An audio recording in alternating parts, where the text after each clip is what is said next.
Good morning and welcome to the 2024 UNCLOUD Victorian Open Short Course Championships down here in Melbourne at the Melbourne Sports and Aquatic Centre. In the pool right now we have the women's 50-metre backstroke. We have 8 hits of that this morning, and it looks like that lane for Hannah Robertson will touch the ball first in a time of 32.35.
heat 2 of 8 in the water now of the women's 50-metre backstroke. It's a great start over there in lane 3 from Amelia.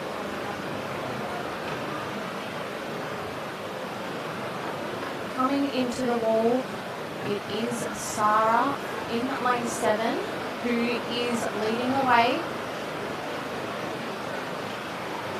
Coming down under the flags now, and she will touch the wall in a 32.24.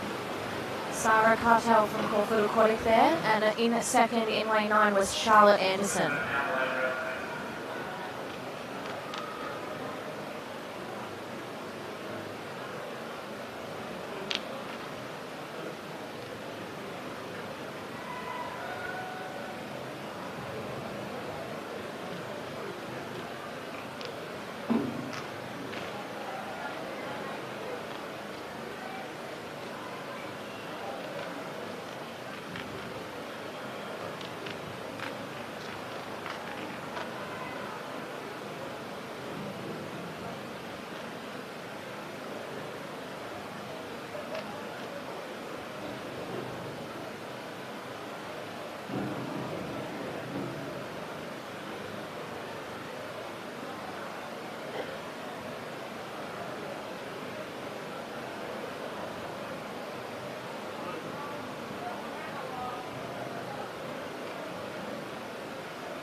We've just got a slight delay here, making sure that these backstroke wedges are good to go for our swimmers here. Our officials doing a great job, our parents also coming down. So we're about to head into heat 3 of 8 of the 50-metre backstroke.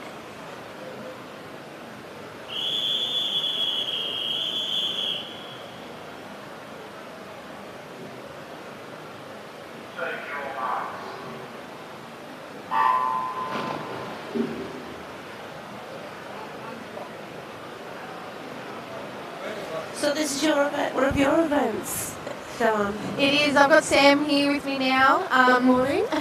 It was one of my events, 50-metre backstroke, so nice to see the girls out here racing them. Beautiful underwater there from Kiara Hutchinson in lane 6, and she looks like she's actually going to come down and win the race in a time, very nice. in a time of 30.49. Short course, it's very important, those underwaters, isn't it, Sam? Oh, absolutely. I mean, when you go to America and train there, it's yards, even shorter. And if you're not really nailing those turns, you're finished. Which I found when I did go out there. It was like, oh my goodness, like, I'm gonna get better at these. But yeah, it's just, especially on a 50.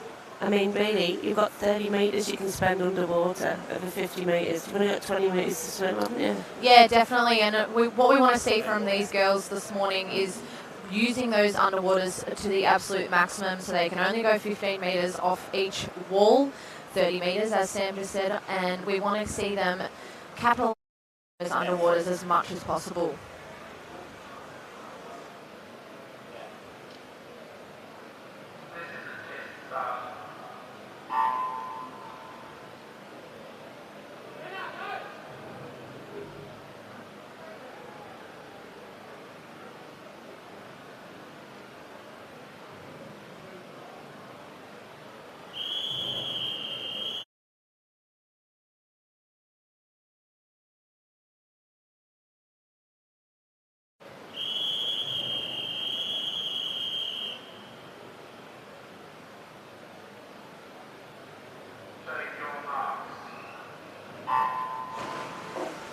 Away in the water now, we have heat 4 of 8.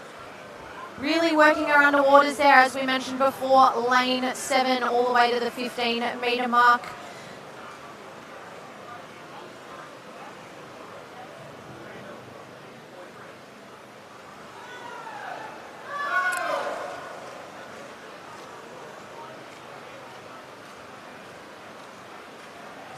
And under the flags now, it looks like it will be an outside smoker here.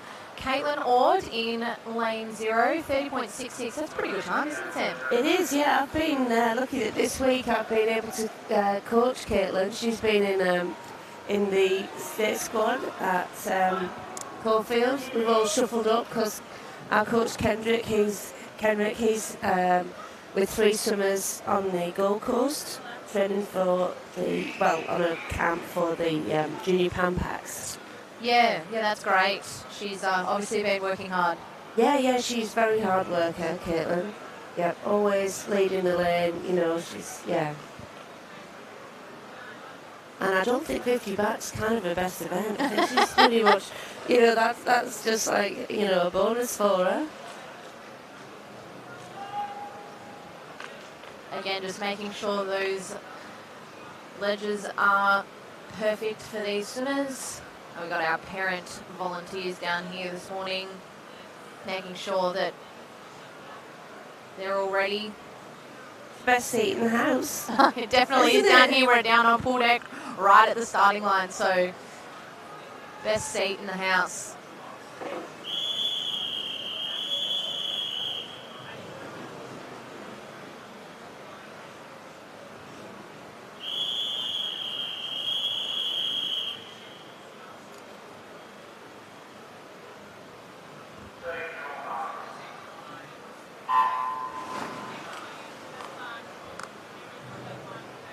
Away in the water now, heat 5, and again at lane 7 with some great underwaters there. Aria went. It was the same at countries last week. We had some kids that have been really inspired from the outside lanes, and they're just like, I've got a lane, I've got a chance, Yeah, well, this is obviously our sort of big open championships for short course season, so you probably look to see some fast swimming from a lot of different swimmers. Touching the wall there first, Ruolin Ya Wang, 31.15 for her. So great to see these girls up here racing this morning. They are gunning for a final. So these are only our heats this morning. So our top 10 swimmers will go through to the final tonight. So these last 3 heats that we'll see are our seeded heats. So you might see some faster swimming in these last 3 heats.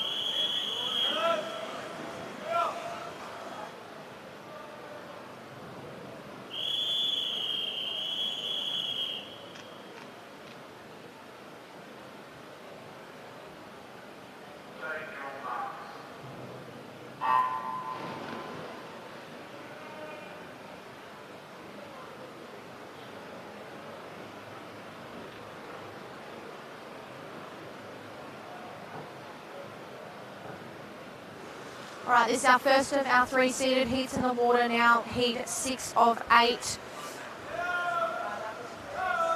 And for Michaela Larkin there. Great underwater, a noticeable absence though, seeing at Shepherd in lane 4. She's a regular backstroker we see, so gives a bit of an opening to some other girls. Yes, it does. That's the thing. I was thinking about that on the way in, thinking about the Olympics and a 4-year cycle, and how years ago, because everyone was amateur, 4 years it was just like once, and then people had to get into a job or things like that. You couldn't afford to go on 2 cycles or whatever. So now it's a lot harder when you've got people like Kaylee, McEwen and that backing up Olympic to next Olympic, and then maybe doing a third. The opportunity for someone else to get in there is quite limited.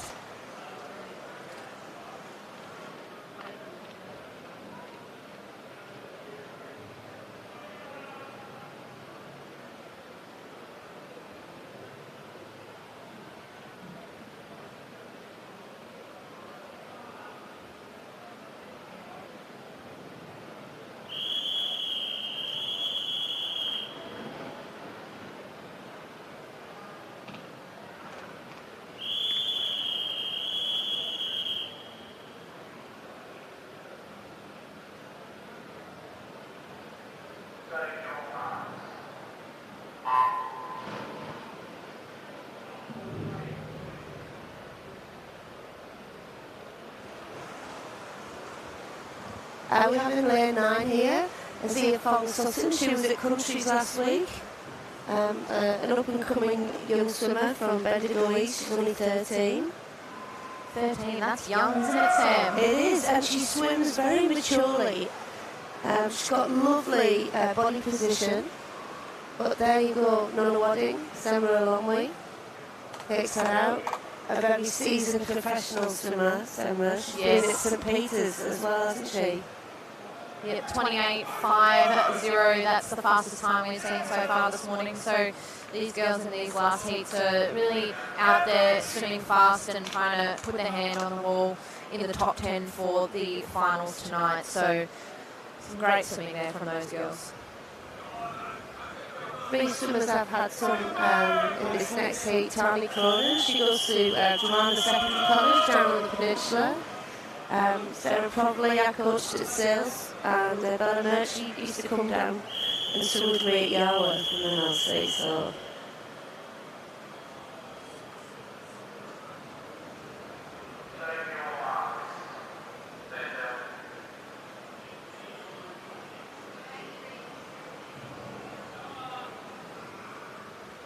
Those girls all are 17, 16 years of age.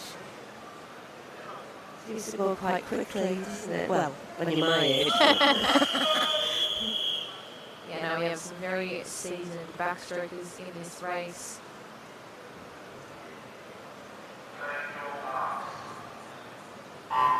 Sasha Jones, Alana Banks, there's some regular names you'll see in the backstroke events. Sasha Jones was the winner of the H.A. Bennett Trophy just earlier this year at our Swimming Victoria Awards. So, and it was actually for the 50 metre backstroke, so we'll see what she can pull out here this morning. Beautiful underwaters, as you can see, she's gaining that distance on the other swimmers in her underwaters. And so great body position. You see her chest out of the water there. Marvellous. Very smooth. I have a feeling her time hasn't quite come up on the board yet, so we'll make sure that it does come up. She did touch the wall first, and then it was Alana Banks 29 at 1.8. So yeah, the good thing that we have is the underwater, the above cameras, so they will be able to get a time from that with that. Yeah, Hawkeye. Hawkeye, that's it. I might, you know.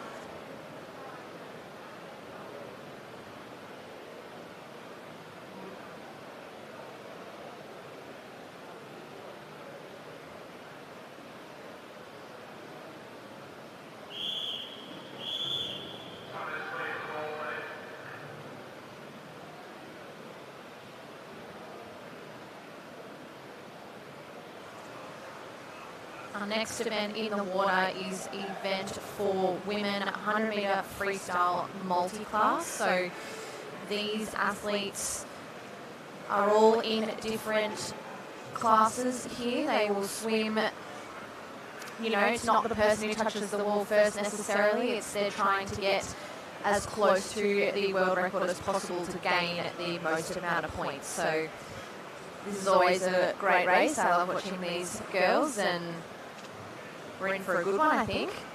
Yeah, we are. There's a few of these swimmers have been, you know, highlighted as going to be the next bunch of Paralympians.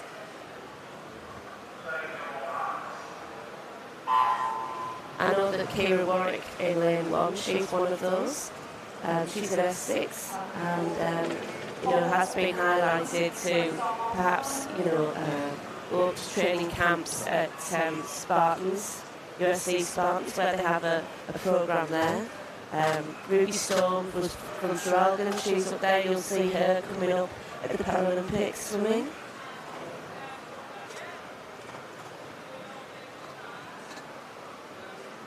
So 100 metre freestyle, 4 laps. The girls are just now turning at the 50 metre. Again, we're looking to see the point score, not necessarily the times, but we'll go off the times that they're entered in to see how they swim here this morning. Absolutely, because if they do a PB, I mean, they're going to get more points, aren't they? Yes. So yes. It's all relative. And we do have some, as in lane 5, she's in the S19 category. Alison Freely, and also Evie Lee in lane 2 is in the same category, so they're quite close together. And as we just mentioned, a 109.41, tiny little PB, which is great to see from those two girls. So most likely they're gone closer to the world record than their previous time, so they'll be getting more points there for those girls. Absolutely. And yeah, that's a good thing. It's good to see them all swimming together.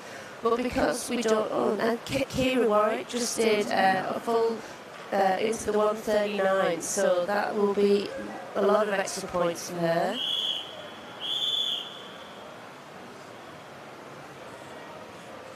Whereas at the Paralympics, you'll see that they're all categorised because of the number of athletes that are in there. That it's all about getting into the final, and it's easier for the public and ourselves to talk about the winner of that category. Here we have Nicholas Layton. He's from Caulfield. He is. I think we're just waiting. So he has a hearing impairment, and I think we're just waiting for him to get the light there in lane 4. He doesn't currently have it. So because he may not be able to hear the buzzer, he gets a light next to him, like you might see in lane 5 as well. That shows him when to go. So we're just waiting on that at the moment. Yeah, sometimes in training he'll just ask if he can time him for when his feet leaves, or Kenny does, or whatever. Yeah, and that's a great thing about coaching these athletes. I mean, we know Nicholas is in the high performance, or whatever the highest squad at Caulfield Aquatic, and great to see him in with everyone. But they're the slight changes that coaches can make to ensure that these swimmers are getting the correct times. That's right. And we have Lockie Belly in from Traralgon. He's only 16. And a lot of young swimmers. We have lane 8 is Cooper Harrington. He's 14 years of age. And 17, Hugo Sirakowski, Ivanhoe, and Joshua Briggs, Western Aquatic Academy. He's also 17. And James Logan. And Ion Ginley from Warrnambool. So, these young men are all still at school and competing at open level.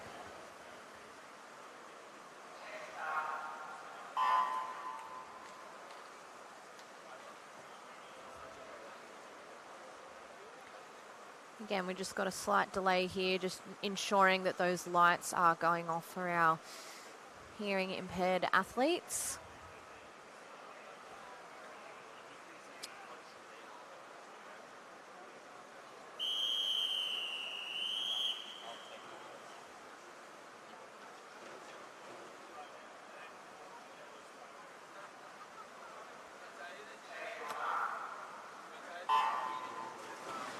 And away we go. It's a great start from Nicholas there, considering he's hearing impaired and you have to go when the light flashes. He really has got great reaction time. Yeah, we know Nicholas is a good freestyle butterflyer, good sprinter. He had some ripper swims at Metro Championships a couple of weeks ago. Broke actually a couple of records in his category. So great to see him back here swimming fast, but also out in lane 9, Riley Blitz. He's having a great swim as well. Yeah, he had a great countries last weekend, and he really was in both able-bodied and multi-class, so he really got the points in for Geelong, who actually won in the end. So he must be an integral part of their team. Yeah, well, 2 great swims there. Obviously, Nick Layton's time, 50.93, was 3 seconds under his entry time, along with Riley Blitz's time. I'm not sure because it's not actually on my sheet here, but that's okay. I'm more than sure that it was a great time from him as well. And Nicholas didn't even look like he was trying. Up that third 25. So he probably he could get under 50 tonight. He could, definitely. I think The that's a milestone. possibility.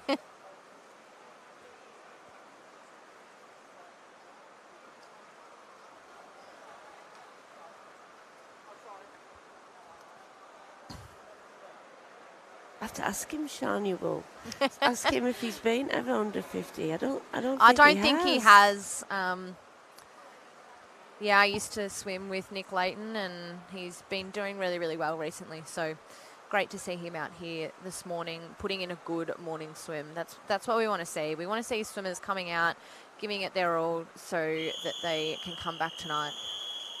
Fist pump from Josh Barilla there. It's from Victoria to Nick. So.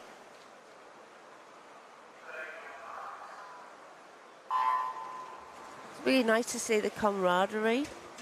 Yeah, definitely. That's what swimming's all about. It's not an easy sport, and the camaraderie of the athletes together, you know, competitors but also training partners, it's great to see. In the water now we have the women's 200 metre medley. So here we have 2 laps of each stroke. So we start off with 50 metres of butterfly, 50 metres of backstroke, 50 metres of breaststroke, and then 50 metres of freestyle. So combining all the strokes that we have in the pool. Interesting event, lots of tactics that go with the 200 IM. Yes. Some swimmers are going to be stronger at other strokes, so you do see regular lead changes in a 200 IM, which makes it exciting to watch. Oh, it does. And we do have that elusive crossover turn that can be done in that, yes. Don't we? Yeah, so coming down into the wall here, you'll see there's a couple of options here that you can do when you do your back to breaststroke turn. You might touch the wall and do a touch turn. There's an option of doing a crossover flip, or there's also a backwards flip, but ensuring you do have to touch the wall on your back. You can't touch the wall on your side or on your front. You do have to touch on your back, otherwise you will be disqualified. So a few different options there. Different tactics. Some are a little bit harder on the lungs. Yes, that's right. But if you're doing the 200 IM, usually at international level, they will do the crossover. Yes. The 400, you probably need a bit more oxygen, therefore you might not attempt it. But those girls are doing the touch turn there and swishing round. I call it swishing round to the side. Having a great swim over there in lane 2 is Claire Matheson. She's leading by about a body length to lane 7, Yiju Lee. A lovely feeling to look back and know that you're in front. Yes, breaststroke might be a little bit more difficult to see the rest of the swimmers. So when you touch that wall and go into your freestyle, to actually look back and see that you are ahead definitely eggs you on a little bit more. Hopefully she can hold on here. I think she will. She's got 5 metres to go inside the flag. She'll touch the wall first in a 2:31.66. And in second, Jennifer Lane in lane 4, who had a ripper last 50 freestyle there, 2:33.94. Absolutely. All those girls looking very smooth on their freestyle. You've got to say there's some great technical ability in this pool today.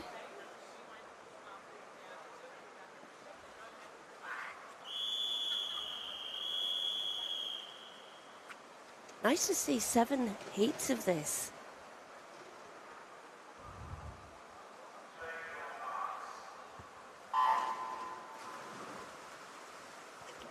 Away in the water now, we have heat 2.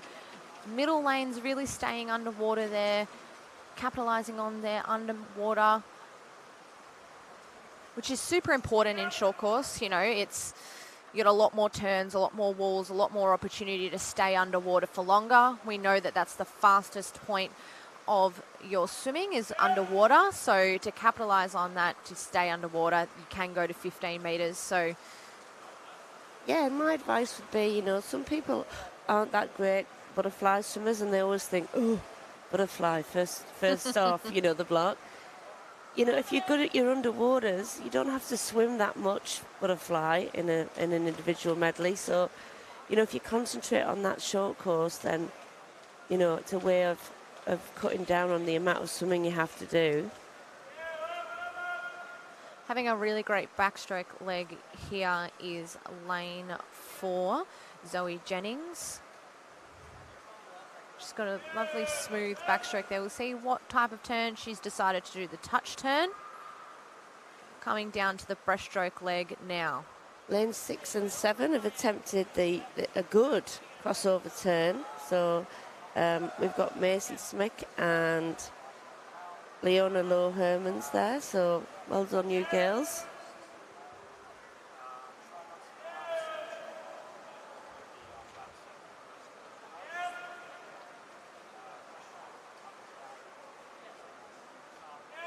Now we saw Zoe leading at the 100-metre mark, but Elsa Wang has had a great breaststroke leg here.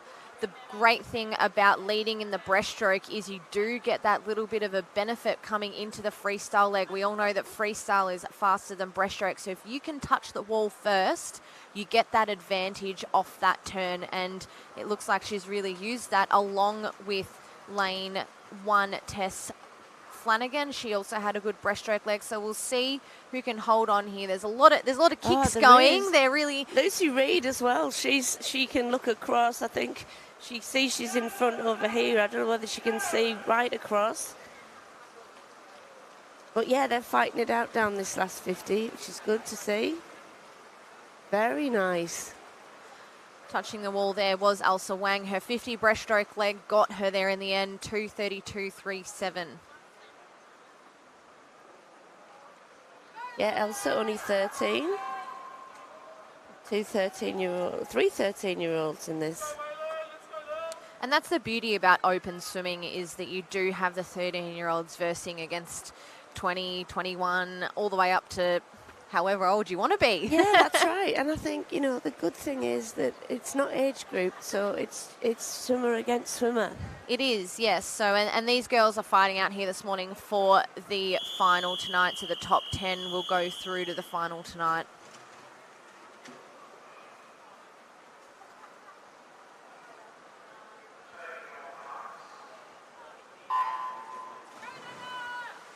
I always used to think it was no pressure when you were young and you were going to an open event. It was just, let's see how it goes. Definitely, and I can tell you now, it's the no pressure is probably the best swims, because once the pressure starts to come, it becomes a bit more serious. But yeah, these girls out here, 13, having a crack, I think is just awesome to see. That's right. Yeah, the pressure does come, and that's why the Olympics is as it is. You know, they were talking about, you know, not many world records done, and it was a slow pool. Well, that's really world records usually aren't done at Olympics. People are trying to get that gold medal. Yep. And the pressure of only doing it once every 4 years, it's really about winning the event. Well, it's the pinnacle of swimming, and it's the pinnacle of swimming, so it is. It's the biggest pressure point there is, and I know they did talk about the world records and the slow pool, but there's actually a lot of Olympic records broken, which means it's the fastest Olympic pool. Well, it's the fastest Olympic swim that particular event has seen. So, you know, it's and it wasn't slow for Sarah Sjostrom, was it? No, definitely wasn't slow. You know, she was putting together times that were her fastest in a long time. So I think that it was a bit of a myth, I reckon. I think so. I think so. Now, Wei Len Trong is doing a fantastic job holding her stroke on this breaststroke, holding that base position on her glide. And Eliza Connolly, they're battling it out. Another fantastic technician from DVE. Gonna say Brian out there, he's always bringing the swimmers through, isn't he?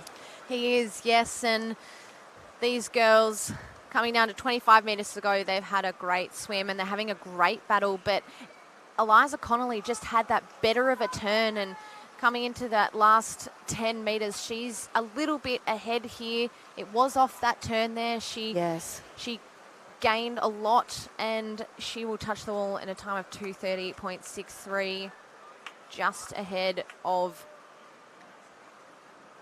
Alana Cummings over in lane 2. I have a feeling that the touchpad may have just not gotten the right time there for lane 4, so Hawkeye will be getting that, so it's okay. Yeah, but the thing is, it was like this at Countries last week. They had to eventually change the touchpad because, and it seemed to be the same thing, lane 4. It was like, well, you know, maybe it's because it's all the winners hit it really hard.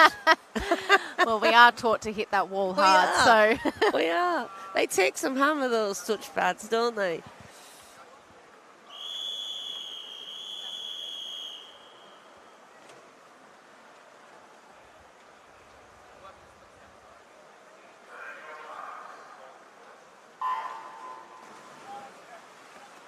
All right, in the water now, we've got heat 4 of 7. So we've got 4 more heats to go. Yes, and we have an open swimmer.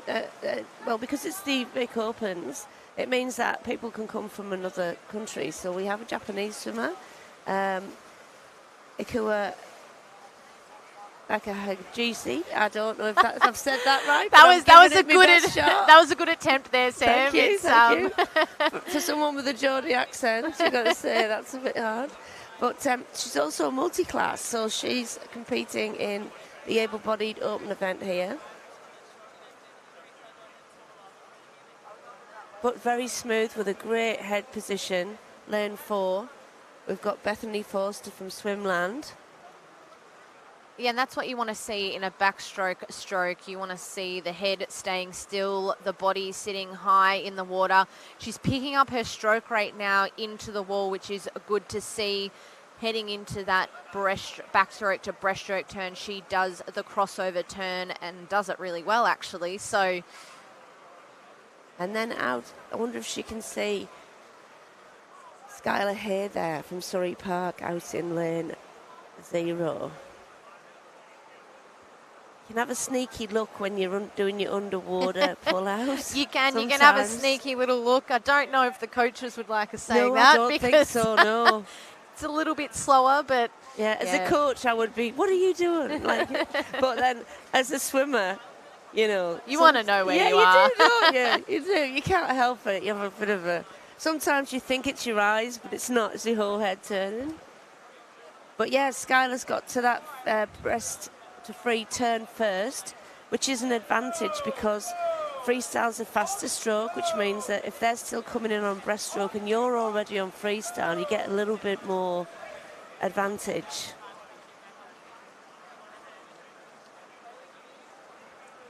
Lane 5's coming up though. Keela enters from Nunawading Swimming Club.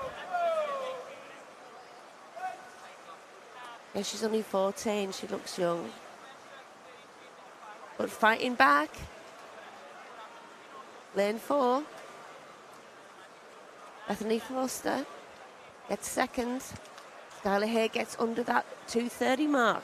Yeah, what a great swim from her. A couple of seconds under her entry time, so I think that's a good swim from her over in lane 0. She led pretty much from start to finish, so... Yeah.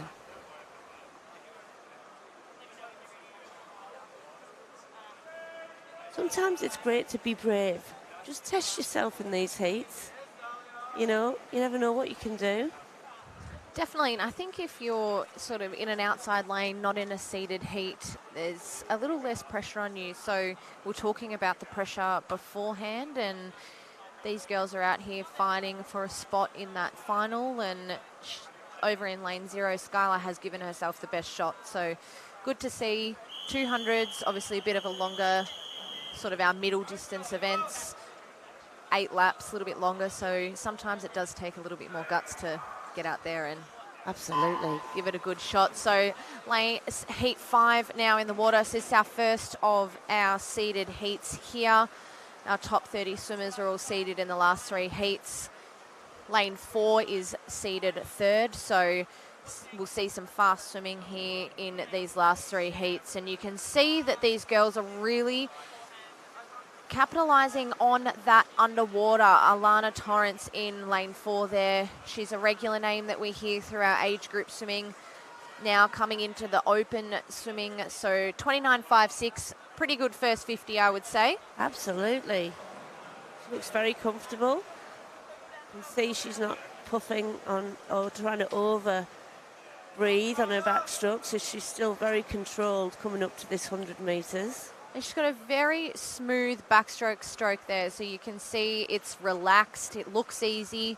Sometimes the best swimmers look like they're not trying that hard, and that's just a testament to the technique that they've got, the beautiful technique, and great turn from her there as well.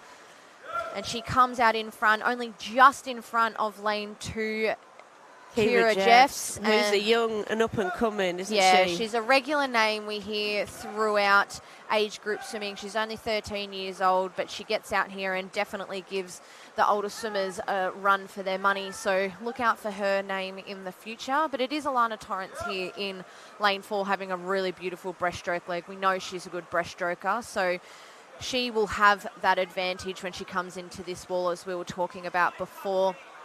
She'll come in first, about a body length ahead of the rest of the field.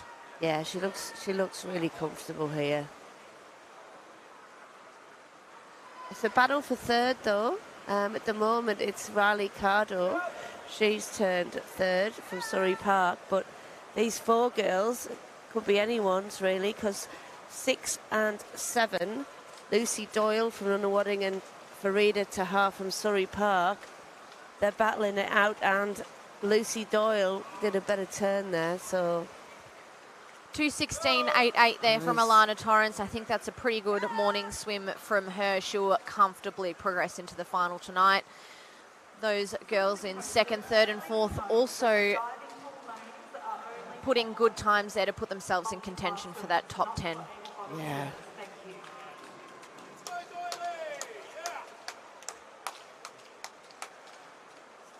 No Isabella Boyd here.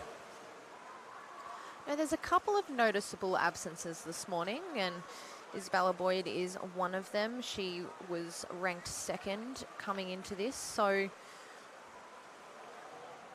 opens up the field just that tad more for someone else to get a go in that final. Absolutely.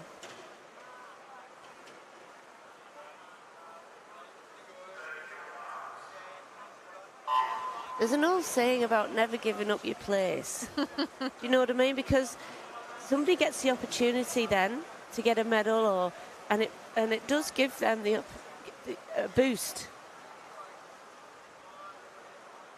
So if somebody isn't in it and there's a chance to get something, you young swimmers, you know, take every opportunity.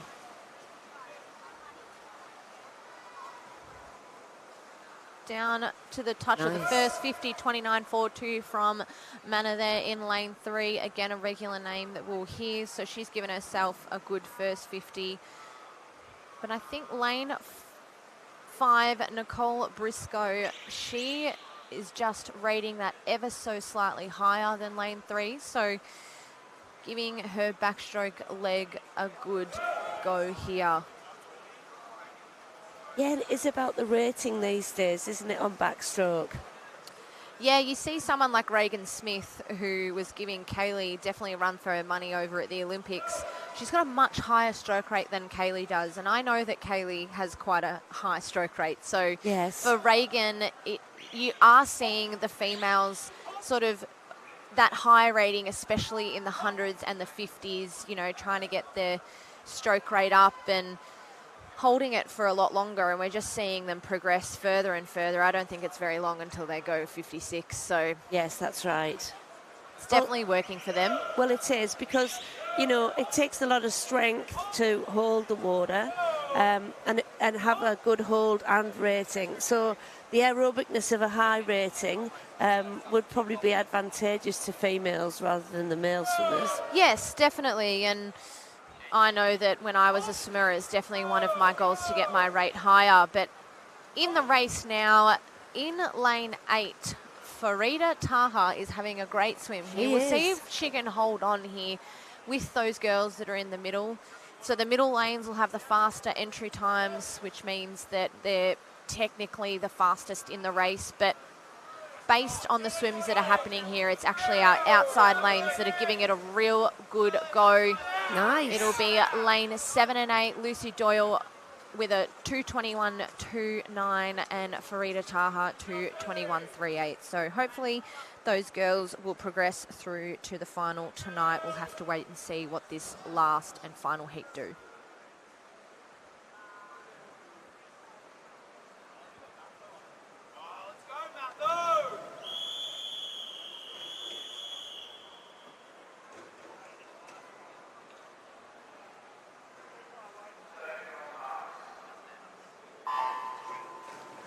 Tara Kinder-Hayes having trained at Caulfield. She's been just there temporarily because her coach was away with swimmer Sam Williamson in the lead up to the Paris Olympics over in France, the training staging camp.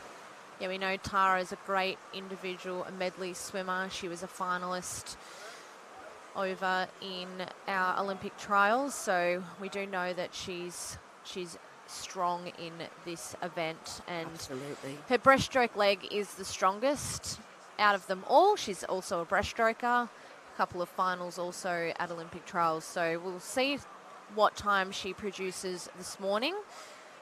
Someone like Tara, who's probably a bit further ahead of the field than the rest of them, might just have a more relaxed swim here this morning, knowing she'll progress through tonight quite comfortably. So we'll see what she does here. Absolutely. Well, we've got quite a number of country swimmers here. We've got Isla Ho, Ballarat Gold, and Zali Schneiders from Geelong.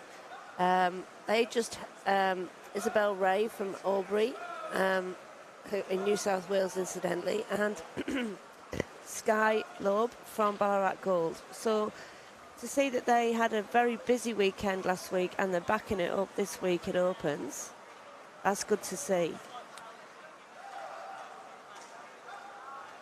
As we mentioned before, Tara being the breaststroker, Fabulous. just proved that they're putting at least 3 body lengths on the rest of the field in that breaststroke leg. So her second half of her 200 IM is her strongest. Yes. As we talked about earlier when we were talking about individual medley and the different tactics, some are butterfly, backstrokers, and then others are more that breaststroke freestyle, and Tara tends to swim her races like that. So she'll comfortably come down to the wall. Not really a heat swim, I don't think. 2:11.33 isn't a very comfortable swim. So she'll progress easily through to the final tonight. That's a great morning swim from her. Lane 5, touching the wall there, second, Dakota Mathers, 2:20.96. So that's a great freestyle leg from Dakota there to bring that through. And third, Isabel Ray. She's Albury Amateur Swimming Club. They've got a lot of good girl swimmers there. Good to see them here. Oh, the men have got it easy. They've only got the 100 IM. Yeah, and what's going on there? The beautiful thing about this 100 IM is it is short course specific. We do not swim this in a long course season. So 11 heats of this, I'm not surprised. Everyone loves 100 IM. It's quick. It's over in a minute. And you're changing strokes. So interesting race. It's very sprint, this race. So we'll see 11 heats of these boys now with heat 1 in the water. All right, so 25 metres of each stroke, Sam. Yeah.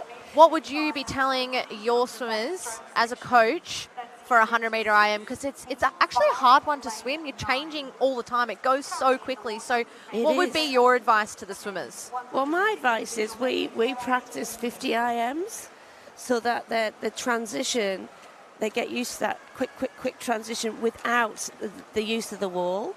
Yep. So you have to be able to change from a bilateral stroke, so like breaststroke, where you're doing that simultaneous arm stroke, and then you're using both arms in the opposite way on freestyle. So mine is practice changing as much as you can, and it's even more about the underwaters. Yes. Having a great swim there. Oliver Anemsis, 104.60. That's heat 1 over and done with. So, as we said, it's quick, over and done with in about a minute.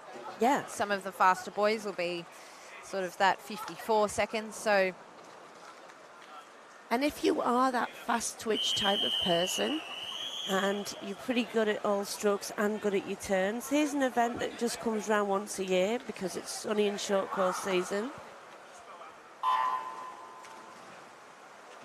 You know, it's an opportunity. Quite a few swimmers missing here from this event. It's a long couple of days, so they may be prioritising some other races, as 100 IM may not be for them. Yeah, there's quite a lot at stake because we have short course nationals coming up, don't we, in a month's time? Yep. So this might just be a tester for them to get a good entry time in certain events, because maybe they're not tapered or, you know, waiting for Aussie short course, which there's a lot at stake because there's the World Cup and selection on the team, and a lot of the Olympic swimmers won't be there. Therefore, we've got a new crop of swimmers that could get international experience. All right, now coming down to the wall, lane 5 there, Jack Lanyon. Nice. Great time, 103.34, a couple of seconds under his entry time, so good to see him going faster there. Absolutely. 2 seconds over 100 metres is quite a lot, so it is good to see them putting some good times here this morning.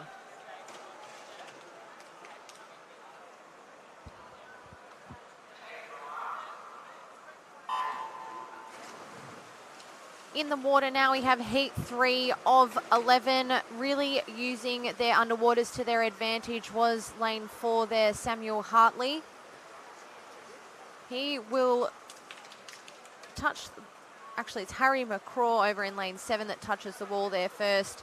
Underwaters being such a crucial part of this 100-metre IM. You'll see those athletes that stay under the water a little bit longer, gaining on the rest of the swimmers in the water.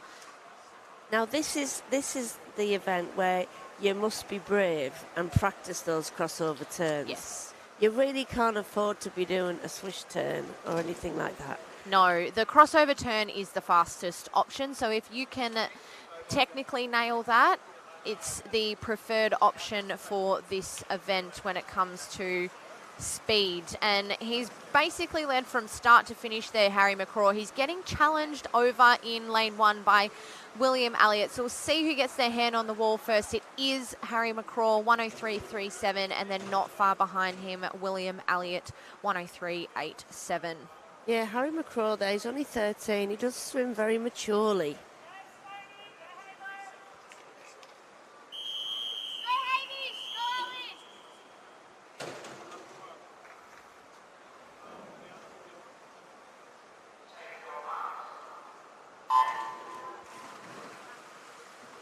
All right, these heats are going through quickly. We're already up to heat 4 of 11. Lane 2 over there having a great first 25, Thomas Radford. So we'll see if he can keep his lead. A beautiful underwater there from him. He's getting challenged though over by lane 6 and lane 7. It is lane 1, Alexander Stone out there with a good backstroke leg. So good It's race. so close, isn't it? Good race between all these boys. Lane 4 now coming through from Surrey Park. You've got Max Malone with a beautiful breaststroke leg. So we'll see who can finish this 100 metres IM off strongly. Yeah, Thomas Radford there. He's got some unorthodox things in his stroke technique, but boy, he's got some guts, hasn't he? Touching the wall there first was Alexander Stone, 102.73. In second was Max Malone in lane 4, 102.88. And then third, Miller Scott, 102.98. So all in the 102s there. Very close race. Those boys will be happy with that, all going a couple of seconds under their times.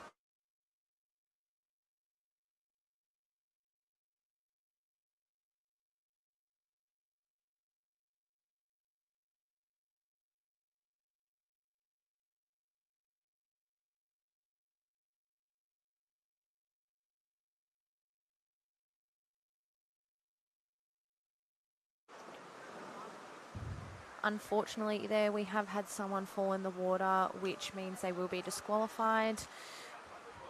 It's a brutal thing of this sport. If you do go and move before the buzzer after they've said take your marks, no matter who you are, you will be disqualified. Ian Thorpe was disqualified, so it doesn't matter who you are.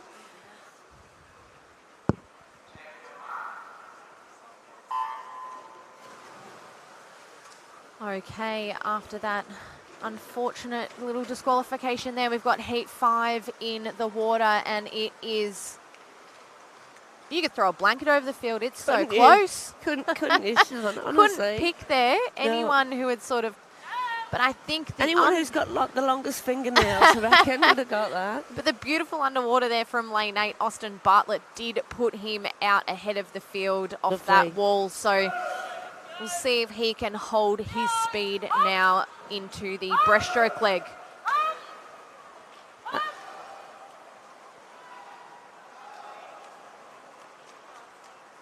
Yes, he's taken a commanding lead here. Yeah, he's put about a body length on them from that first 25, so it's great to see him working his middle 50 there. Coming down to the wall, he is going to hold it, I think, with what will be a great time. 102.25. Over in lane 1 was Enrico Villegas. He has come in the wall second there. There's some PBs there, all about on their PBs. Some of these younger swimmers, they'll probably be looking at age, Victorian age coming up. Yeah, we've got that in a couple of weeks' time, so this is probably a good hit out for them heading to 6th to the 8th of September. So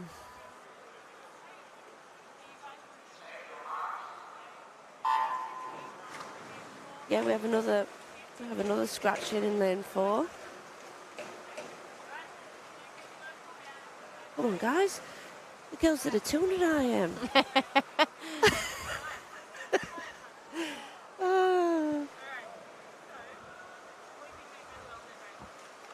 A little bit more spread out, isn't it, this heat? So lane 7 and lane 3 over there.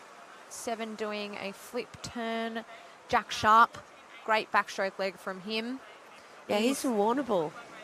He must have been there last week. He's gone for the safe option. I mean, if you're gonna, if you're not entirely sure about the crossover, the flip's probably your next option, isn't it? That's quick. Definitely, but he's being challenged over there by lane 1, Callum Rosetto. Nice. Callum will just get it over Jack there. 1:00.28 and 1:00.35. Very close swimming. Great times from those boys. 3-second PB for Callum Rosetto. He's from D5, which trains out of Frankston High School. They where I live. Big shout out to them. They had an Olympian, a trampolinist go to the Olympics from Frankston High School. Oh yes, I can't quite remember his name now, no, but my daughter will kill me because he's in her year. Some good talent coming out of Frankston. Absolutely. Brock Batty. I was going to say, I think I've just remembered Brock Batty. That's it. Sam and I were sitting here trying to rack our brains to try and find that name.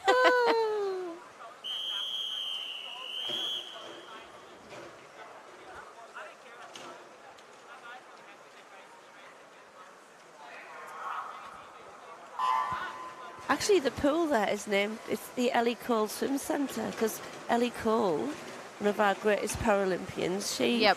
and also on the mic at the Olympics and internationals, she was a student at Frankston High School. All right, we've got heat 7 of 11 in the water, and it is close. It is one of the closest races we've seen this morning so far. It is. I couldn't tell you who was leading that until they touched the wall there. Lane 0, Caden Del Zotto. He was having a good backstroke leg there, just got his hand on the wall first. So coming down now to their last 25, we'll see who can really put on their afterburners. That's right. It's going to be who has that will to win. It's coming from inside on this freestyle. You want to get your hand to the wall first. If it was Cal Chalmers, you'd be betting he'd do it, wouldn't you? Look at that. And it is lane 6 there who got their hand on the wall first. Blake Hughes, 101.41. And then second, 101.50. But I'd just like to mention there's about 6 or 7 swimmers there that just went 101. So great swimming from them and great close swimming. It is. All right, we've got Tyler Theodore here in the fastest lane of the Jason Caulfield. Xavier Purcell, he's not swimming. Sebastian Christie Crane last week had some great swims at country championships. Yes, we'll start to see these boys start to get a little bit quicker here. We're heading into almost into our seeded heat. So, well, Gabriel Joel Cruz there, he's taken it out. 26.64, that's a good first 50, but having a really good turn there was lane 3 there, Alexander Hillman. And I like that technique. It's a slow turnover in lane 6 on his breaststroke, Ethan Ravensdale, but there's something about it that seems that he's really catching onto the water. Sebastian Kristen Crane here putting a really good last 25 freestyle leg in. 59.58, and then over in lane 6, Ethan Ravensdale 59.79. Our first couple of men, I was going to say boys, but they probably prefer to be called men, under the minute there. So yes, good to see that. All right, so we come down to our seeded heats now. These last 3 heats, these are our fast boys. Great start there from lane 4, Dominic. Yes, and Tarwin Prom as well. He did some great underwater work there. And again.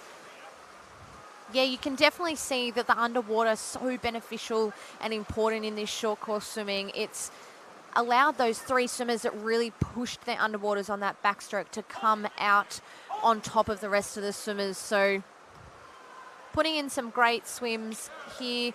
Lane 4. The MLC boys are fighting it out, aren't they? Yeah, most likely training partners, but yeah, we'll see who can, again, beautiful underwater there from Dominic. It's really allowed him to gain some ground on the rest of the boys, and he will touch. Oh, we have a equal draw. First. Look at that. That is unbelievable. 57.24, equal first there. They will most likely progress through to the final, so we'll see what these other boys can do in these 2 heats, and hopefully they don't draw tonight, Sam. Yeah, that's right. I mean, it'll be personally I'd go for a flip of the coin to which lane you're going to do rather than swimming it again, wouldn't you? All right. Or are you tougher than me? In the water now, we have heat 10 of 11, and a really great start there from lane 4, Will Sharp. I've got to just do a big shout out to Daniel Citravies, because I used to coach Daniel. So I've got to say, I don't have favourites, but he's my favourite in the team.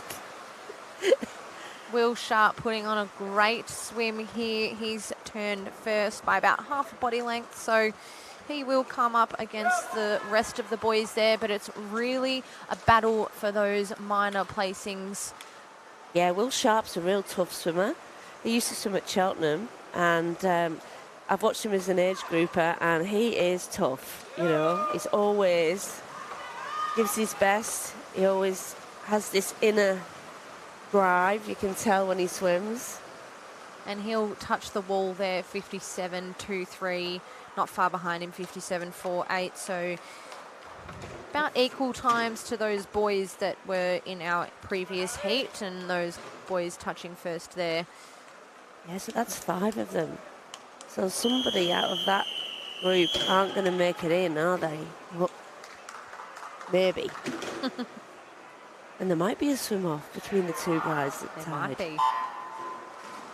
So if those boys that equaled in that heat before, if they are equal 10th, they will have to swim off. So hopefully they're not equal 10th, but in the water now, our final heat, heat 11, Callum Halloran-Lavelle. We know he's a good IM swimmer, great short course swimmer, really dominant on his walls, and he's really putting in a good swim here. Absolutely. He went 2:03 not long ago for a 200 IM, which is a great time, short course. So let's see what he can do here. He's got about a body length on the rest of the field. Ash Nichols in lane 5, good country swimmer there as well. We know we've seen his name a lot through the short course swimming of the age group.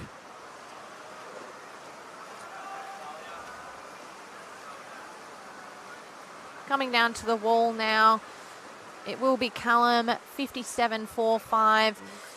I won't lie, Sam, I think he backed off a little bit there in that last 25, but so that's enough. 5 57s. Yeah, so that's plus another 5 from the other heats, is that right? Or was it 6? I can't remember now, but yeah, hopefully that's enough to put him through to the final.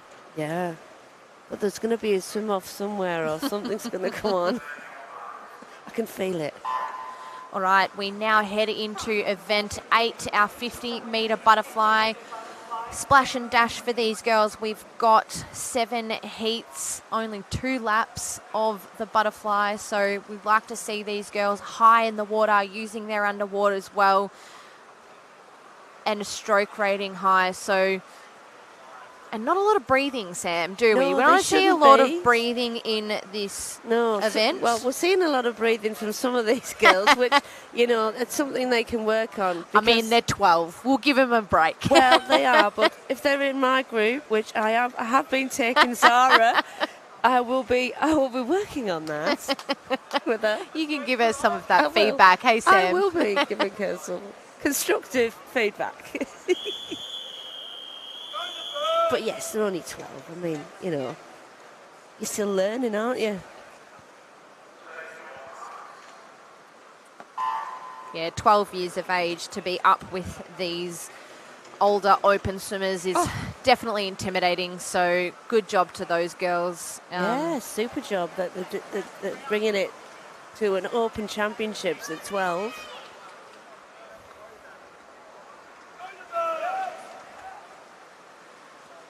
All right, having a great swim here in lane 6, Giusio. Yes. Nice arms recovering really close to the surface, not wasting any energy or distance. 30.36 there from her second, Tani Cronin, 31.05. Great swim from those and girls. We have an 11-year-old from Melbourne Swimming Club, Zoe Clemson, in there. 11. Well done, Zoe.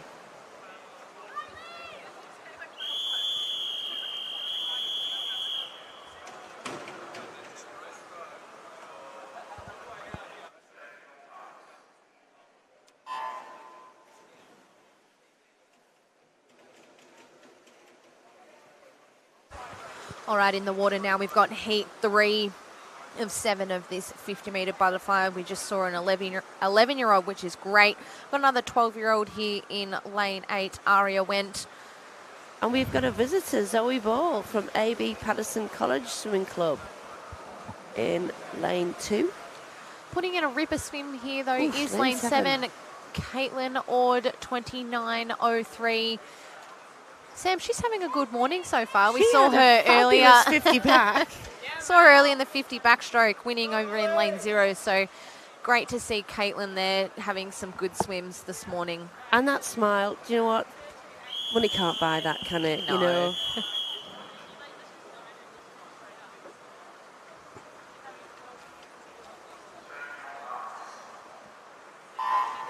And as a parent, to see Caitlin smiling like that, you know, all those early mornings and things, and sometimes you get it in the neck from your children and etc. But when they're like that, it's just priceless, isn't it? Definitely, and swimming, as we know, actually just sport in general has its ups and downs. It's not just one linear line towards success, so nice to see some smiles here this morning. Close race here, coming down to the wall. Holly Winkles 29.75 and Olivia Bailey over in lane 8, 29.82. Good swims for those girls. Good to see them cracking the 30 seconds there. Absolutely. Holly's 18 now, and she's from at Flyers Swimming Club. Now she's sitting on a wadding, and she's definitely been a swimmer that has improved and improved year on year.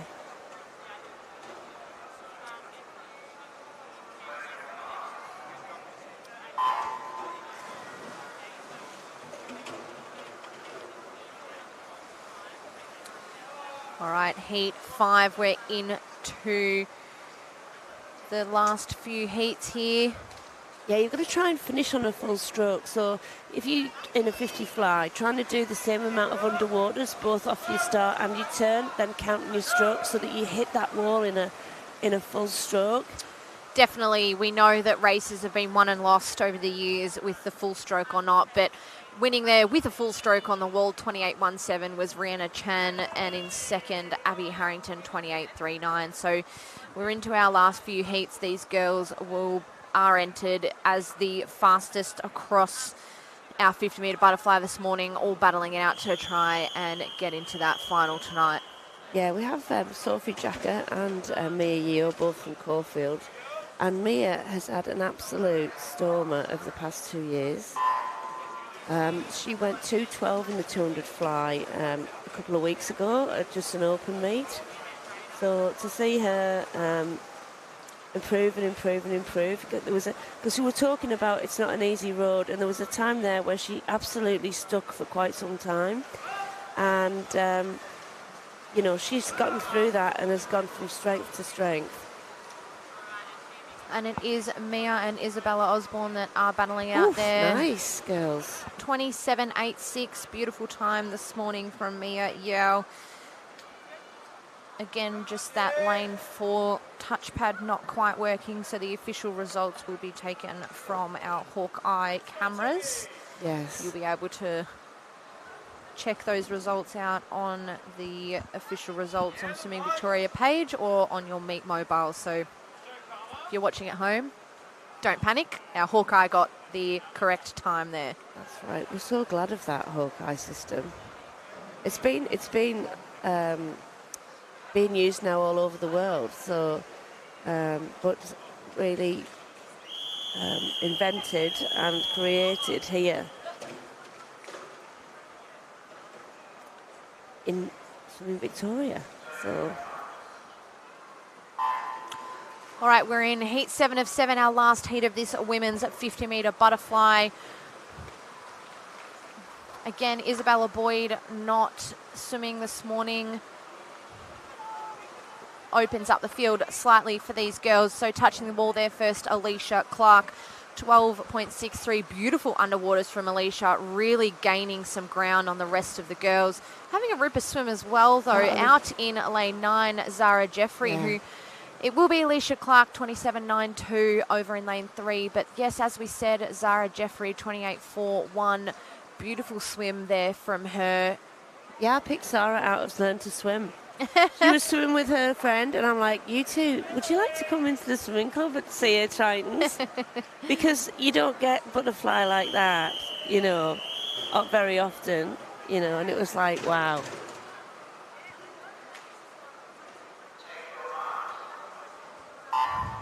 All right, well, we can Oof. take a breath now from our 50-metre butterfly, our 50-metre backstroke, and our 100-metre IM to a bit of a longer event now. We've got our men's 400-metre freestyle. That's event 9. We've got 3 heats of this morning. But I think... I've got a tip. I think Callum Rosetto's going to win this. I mean, I know I was saying about Frankston High School and everything, but he is a much better distance swimmer. And he's got that very rangy, almost like David Popovici kind of, slim, high elbows, recovery, 2-beat, 4-beat leg kick, distance stroke. Yeah, and this morning we'll only see the first 2 heats of the 3 heats. The third and final heat will be swum tonight. He's taking it out there, I've got to say. His PB is a 4:19 and he just went out in a 57. He's obviously confident, Callum, today. It's good to see that these swimmers are coming in and giving it a real good crack this morning. As we said, there's no heat 3 that's tonight, so these guys are all gunning for good swims this morning. So look out to see people like Callum Rosetto really taking it out and trying to get some good PBs here. Yeah, and the other boys all out in 60, so, and their entry times are between 4:18 and 4:20. So I would think that these boys are going to be on for some good personal best times here.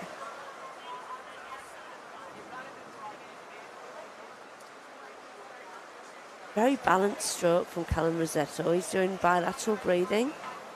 It sometimes goes out of fashion, and at the moment the 4-2 breathing pattern, because it generates power, is quite popular. But I still think there's a big place for the bilateral breathing. There's been some, legend swimmers that do it. It's definitely beneficial. They were talking a little bit about it at the Olympics. The benefit of being able to do that bilateral breathing is if you are racing your competitor and they are next to you and you're trying to beat them, being able to breathe either way so that you can see them on both laps is so vital. And you see a lot of the time, especially at the top level, if they aren't doing that bilateral breathing, they lose races because they can't see their competitors. They're not breathing the right way. So that bilateral breathing, it does come into play every now and then, depending on whether or not you can see your competitors or not. But this is a really good swim so far from Callum. He's really put a lot of distance on the rest of the swimmers. All the boys having a really good race here, actually. Well, he's making me feel good because I did pick him, and he's doing the job for me. So, but I'm going to say that all the boys are good. And like I said, like turning in the times they have, they're gonna smash their PB, some of these boys.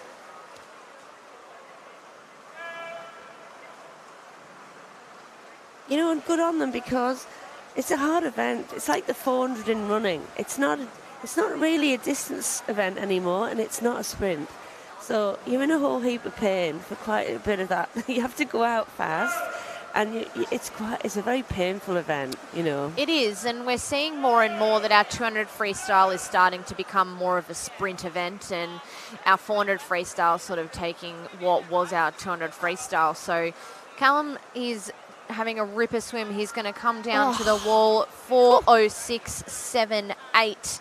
I tell you what, Sam, that would have put him into the final tonight that time. So great swim. Also over there, Zachary Gordon, 4:12.94. Lovely swim. 6-second PB, like all of them. A 6-second PB there. And then William Cow, he's also done 2-second PB. So yeah, great swim from those boys there. Yeah. So we're about to have heat 2 in the water here. Noah Millard in lane 4. Now, Noah's actually ranked first, but I have a feeling he's not swimming tonight. So he's swimming this morning instead. Not sure reasoning why. I know he's heading over to... Is he going back to the States? He might be going back to the Yeah. States. So he's... They start their terms there at the back end of August. So he might be heading away, which is why he might be swimming this morning instead of this afternoon.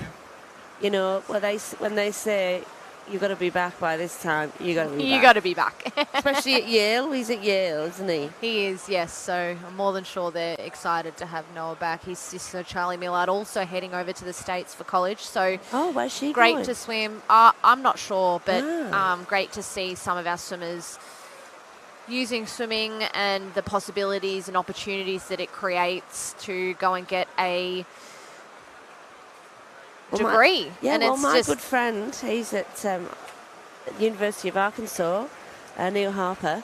It's only a girls' program, but he had Anna Hopkin, who's Olympic gold medalist from Great Britain in the mixed 4x100 medley relay, and she was over there now.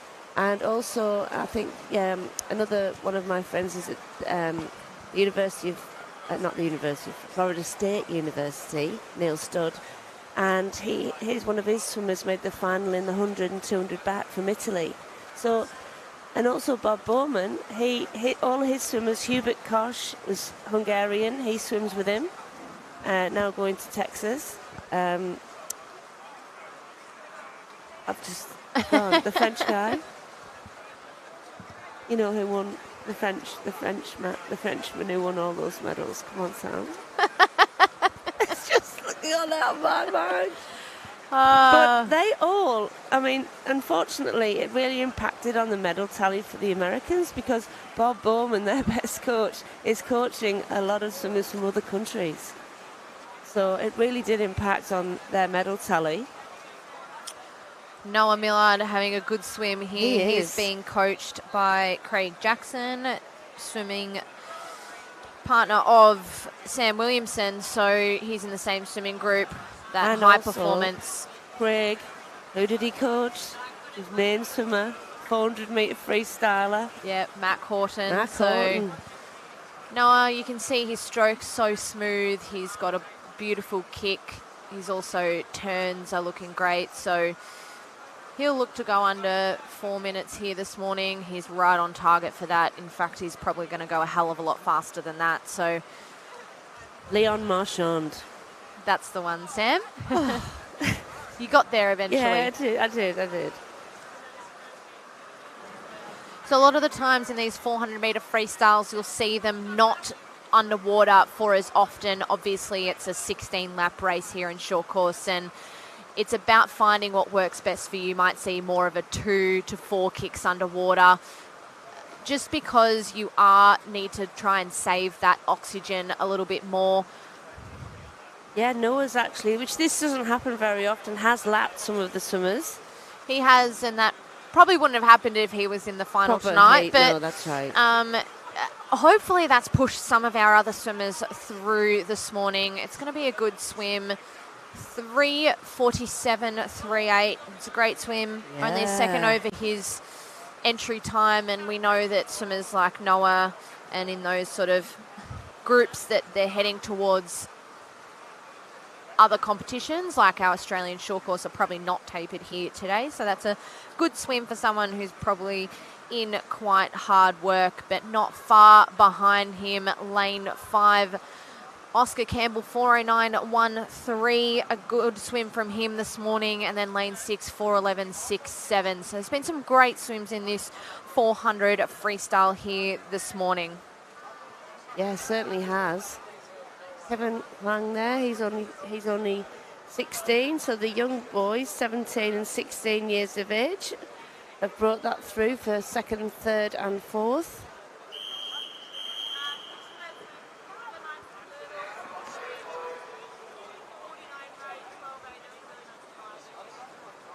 Here we have the women's 50 metres butterfly multiclass, event 10. This is only one straight final. Kira Warwick again. Here is an S6 swimmer, 18 years of age. Yeah, so as we mentioned before, these multi-class, all these girls are in different classifications, as at state championships and even national championships. We don't quite have the depth that the international races do, where they can race in their classifications. So these girls are all racing for times instead of first, second and third. Kira's looking very good. Her stroke has slightly changed. I know that they've been working hard on that at Flyers, but all the girls looking very good here this morning. Coming up to just over the 30-second barrier, which is a great swim for these girls. Yeah, good to see these girls, a couple of them backing up from their 100-metre freestyle earlier this morning. We'll see a few swimmers this morning backing up event after event.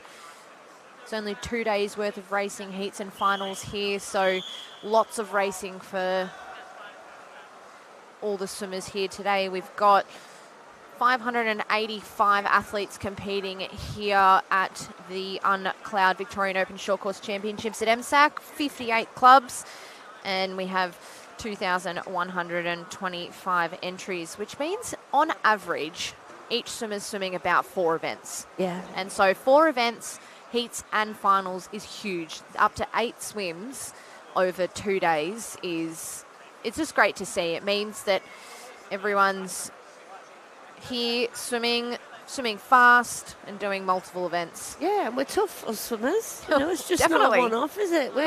We're backing it up time after time. Well, I say we loosely. I mean, I used to. I used to as well, Yeah, Sam. well, you're much closer to. A little bit younger, You're am I? very nicely recent, whereas, you know, I'm having to dig deep into the annals of my memory. Yes, but Sam, you've been on pool deck for a long time, so you've Oh, got the yes. knowledge. Well, I feel that when I'm coaching, I do a lot of walking up and down the pool deck, but also I do feel I'm vicariously swimming sometimes.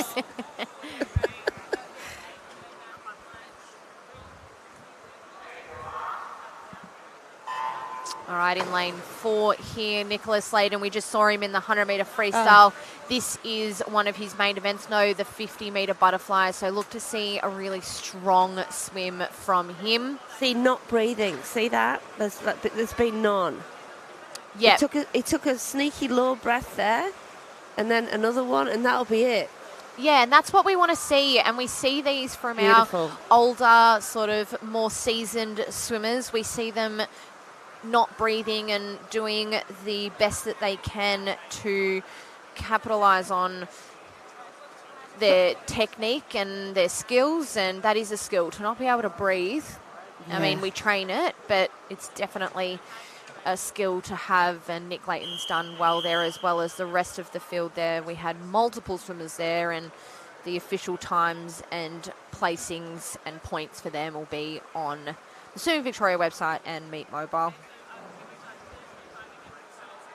Yeah, Kelvin Tran there from Oasis Otters. He's always trained there, so that's a local club to me, standing on. Well, we're about to head into our women's 200-metre backstroke now. Sam, we've got 8 heats here this morning, and I might say that 200 backstroke is one of the toughest events out there in the program, and to see 8 heats, I just wonder if it's because we're so dominant in that backstroke with Kaylee and other swimmers, you know, swimming so fast across the... You know, world champion. Yep. You know, it's... yeah, it really is. We did think, didn't we, when COVID hit, especially in Victoria, we were hit worst of all of the states in Australia. Couldn't get into pools. It was a long time out and everything. We thought, you know, they won't come back. The rumour was that kids won't come back into swimming and things like that. Well, I don't think so. It's like, you know.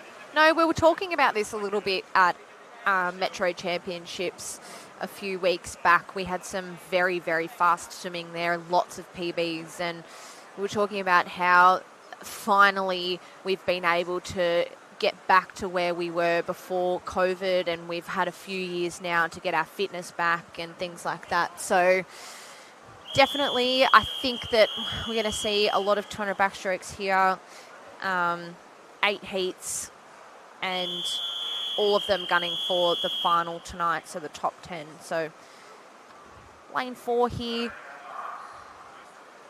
Zara Barr, she's only 12 years old. She's from Caulfield Aquatics. Lane 3, Sorella Bedra from Bayside. She's only 14. And then in lane 5, Ali Yap, also only 14 from Surrey Park. So really good to see that these young girls are here giving the 200 backstroke a go. As I said, definitely one of the harder events. It's hard on your lungs, your legs, your arms. It burns the 200 backstroke. So, yeah, absolutely it does. I mean, you have to actually save your legs a little bit. It's like you can't overuse them in that first 50. Otherwise, because they are the biggest muscle group in your body, they're using up all your valuable oxygen. And the turns as well. That there's something about the turn. Your abdominals by the last turn are just, but they're burning too. So it's all happening. And if your legs and go, you feel like you're stuttering with your arms, don't you? That definitely. And I think you can see that sometimes in something like a 200 backstroke. You don't want your legs to fatigue too much because you're on your back, it's a bit different to your other strokes. Your legs sink just from your natural makeup of your body and your buoyancy, and so ensuring that the legs are kicking and staying allows your body to stay afloat and the hips stay up, because as soon as those hip drops, you're done for. Yeah. And these girls are doing a great job at it, these young girls here. I'm really loving Sorella's underwater. She's doing beautiful underwaters. It's hard in a short course 200 backstroke. There's 7 turns there, 7 underwaters. And that's a lovely name, Sorella. It is, I've isn't not it? heard I'm of hoping Sorella. I'm I like saying that that correctly. No, so I like that, yeah. But having a really good last 50 here, Zara Barr. Yeah, she's controlled herself, you can tell. There's definitely some tactics that come with the 200 backstroke, trying to relax in that first 50 I've never but go actually seen fast. that. Did you see her breathe when she turned onto her front? She took a breath like you would in freestyle before you went into your turn. I've didn't never see that before. And now coming down to the wall, it is Zara Barr, 2:13, 1:1. I actually think it might be something slightly slower because I think the touchpad. My goodness, once I said it, that's fabulous, man. I'm like, that was her whoa. 175. Yeah. So again, those official results, I think it would have been around that sort of but 2:30 mark. You were so good at saying it. I literally thought it was myself. I was going to say that's a fantastic swim for a even 12-year-old. 2:33, you got to say. Into the low 30s, once they get into the 20s, they're on their way, aren't they? Definitely, that's great swims from them. They all PB'd there, so good to see the young girls out here having a crack.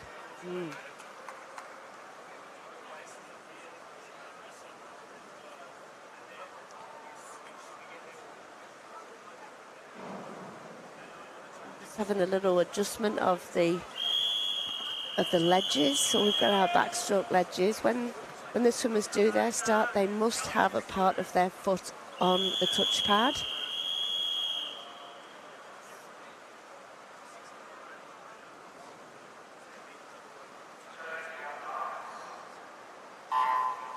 Another invention from the Americans. They started that first, I think, and they crossover turn, and a number of things that they've started before. Yeah, I think the backstroke ledges came in officially at the 2016 Olympic Games.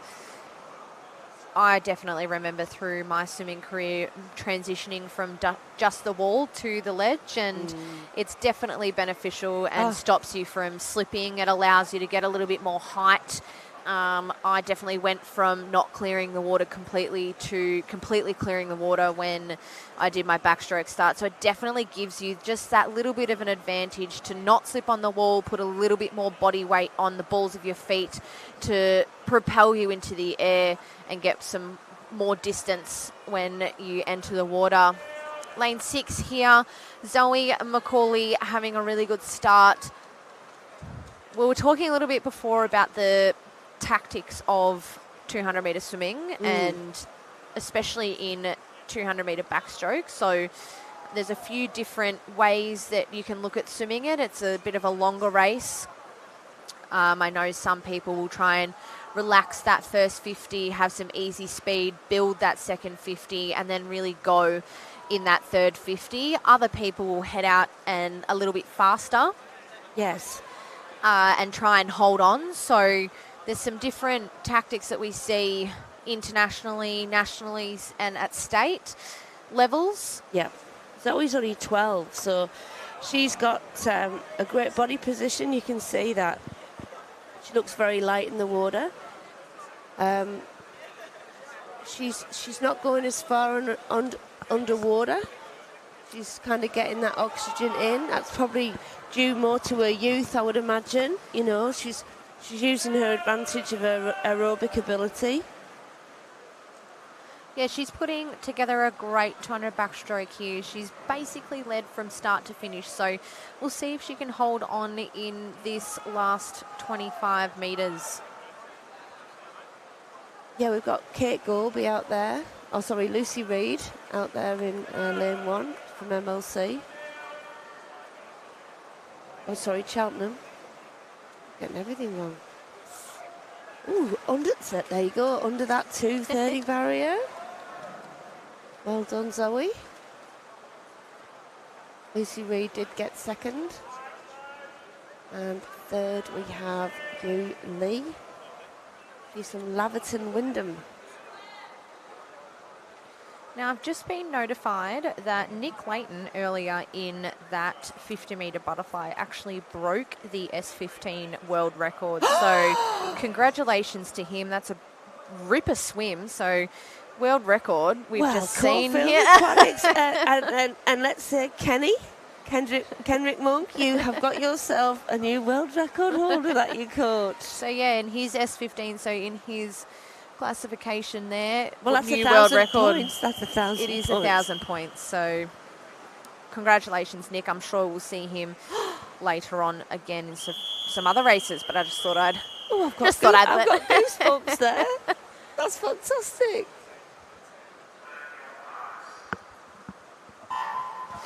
All right, well, after that exciting news, we've got heat 3 of 8 in the water now for the 200 metre backstroke. And it was actually a really good start from the whole field there. We're looking at that 12 metres underwater. So great to see the girls using their underwaters as much as possible. That's right. And now that we're able to have the ledges, I'm not sure if it's 4G, but they do make the ledges that you can purchase, and we have them at training. And just to be able to practice on them, especially like my squad, the younger ones, to be able to get used to that. And like you say, when you feel like you're clearing the water, it's like you think you look like the older swimmers. It gives you a lot of confidence. And we were talking about it a little earlier at Metro Championships, that when we had the 10 and 11-year-olds racing, and it might have been the first time that they were actually using a ledge. So really great to see, the officials at that competition were teaching the younger swimmers to have their feet on the touchpad. As you mentioned earlier, Sam, you've got to have a part of your feet touching the touchpad. And the officials were actually teaching the swimmers to do that. So then they come in and, the 12-year-olds come into these big events of our short course season like Victorian Open Championships, and they're prepared to have the ledge because, as we know, they're expensive. And they are. Not every club may have the facilities to have a ledge. So, No, well, look, I that's a great turn, and we're into the last 50 for Claire Matheson there. yeah, she's having a great race. She is. She's, again, led from start to finish. She went out hard and she's been able to hold on here. She's doing about 3 or 4 kicks off each wall, which is really good to see. Very smooth stroke. You can see that her body position is still sitting high in the water. She's rotating evenly from side to side, and it looks smooth. So it really does. And also a great last 50 there from Madison Brown from Nunawading Swimming Club. So we've got 3 under the 2:30 mark there. Third was Vera Zhang. Vera's from Melbourne Swimming Club. So well done to those 3 girls getting under that target. Now, talking of the ledges, I once, when I was talking about Daniel Citraviz, Daniel's dad, he made some for us.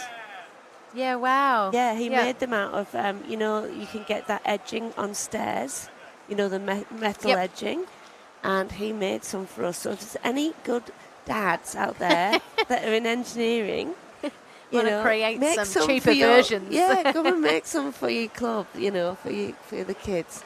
Because that's all we had, and they were just as good, you know. Yeah, and we all know that parents are such a vital part of our journey here in the pool.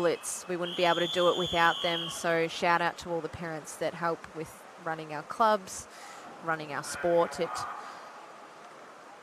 really wouldn't run without our parents. I mean, no, it wouldn't. I know my mum was so excited when I finally got my license and she didn't have to get up at the crack of dawn. Yes, so that's right. She probably thought, oh, thank goodness for that. Well, it was a good start there from lane 5, Ashley Dunn. Yes, very nice. Lovely head position from Ashley, and chest position. You can see how her chest's clearing the water right down to her abdomen. You can see that, and that just shows what a lovely body position she has. Definitely, and she looks smooth. And must have been looking at you, Sian. She must have. You had a beautiful technique. Well, still have, I'm sure, but I don't know. I haven't touched the water since I retired, so yes, not sure, but. But yeah, no, I had some great coaches from a young age and it's so important from a young age to work on that technique. And yes, there's your element of getting fitter, but it really is vital to your performance later in life if you get those fundamentals right from the get-go. And I was very fortunate to have some really great coaches that slammed the technique into me. So yeah.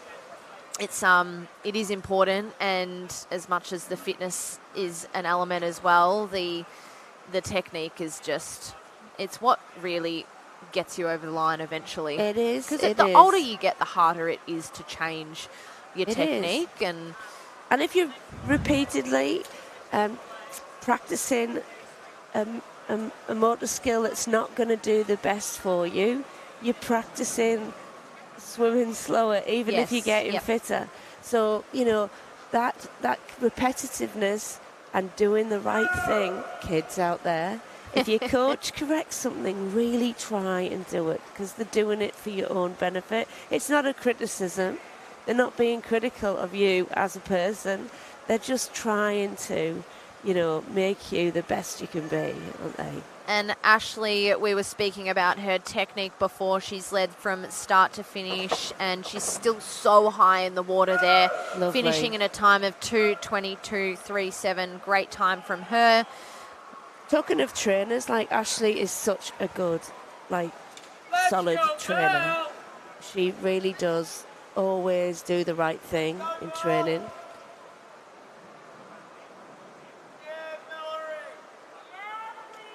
There's been some great times, another few swimmers under that 2:30 mark, whereas there weren't that many on the entry sheet. There was only 2 at 2:29. That was Ashley Dunn and Eliza Wang from Melbourne Swimming Club. So well done to all those girls. We've got some great PBs this morning. We do, and it's great to see, especially these younger girls. And in these heats that aren't seeded, it's good to see that we're getting some PBs here, because that's what it's all about. It's really, at the end of the day, you're fighting for your own time, and it's your swimming career, and you're here for you. So Yeah, it's good to see these girls. just being the best at something that you can be.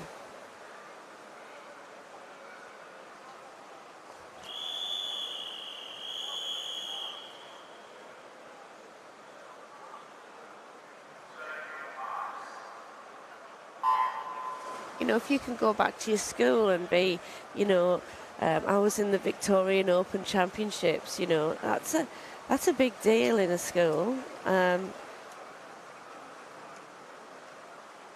All right, so we've got heat 5 away here of 8. We're heading into our sort of few last heats, and That's lane- beautifully smooth there in lane 6.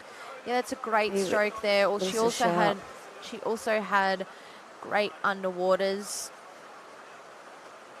So you'll see in these longer events, like the 200 metres, it's the furthest event possible for backstroke. Their stroke rate's probably a little bit slower than you'll see in our sort of sprint events, like we mentioned earlier. These girls are looking to hold as much water as possible. That's right. And so to do that, their stroke rate's just a little lower. Yeah, they're just spending a little bit more time on that catch on the water at the top end of their stroke. As you can see, you know, some people when they catch the water, that the back of their hand spends too much time in that position. You really need to get your palm down as quickly as you possibly can. I know Rowan Taylor, the head coach of the Australian swim team, he used to say, pretend you've got an eye in your palm and it's looking down at the bottom of the pool. And I always thought that was a great analogy to pass on. I did steal that one. So that's Steal, borrow. I think maybe borrow might be nicer, but that is in my little book of you know, tips. Quotes. Yeah, Quotes and tips. Yeah. All right, well, we've got 50 metres to go here in heat 5, and Melissa Sharp, with the beautiful smooth stroke, is doing a great job. She's also still getting to that sort of 7-8 metres underwater, which is good to see in these last couple of turns of the 200 metre backstroke. Kira Shaw, though, she's bringing it on this last 50. She is, and it's a good little battle between these two girls. I'm Yes, more it than is. sure that they can probably see each other, so we'll see who can. Kira's from Shepparton. Do you know, they swim outdoors in the summer at Shepparton in a 50-metre pool, and they've always been able to keep straight. There must be something they're teaching them and coaching there that, you know, but yeah. And she got her hand on the wall there first, 2:22.77, and in second there was Melissa Sharp, 2:23.28. So great drop in times from their entry times there, about 4 or 5 seconds. So good swim from them. Yeah, absolutely. All right, well, we'll head now into our final 3 heats. The next heat is heat 6. So these are our seeded heats. These are our top 30 swimmers seeded across the 200-metre backstroke here. They'll be gunning for the final tonight. Top 10 will go through to the final.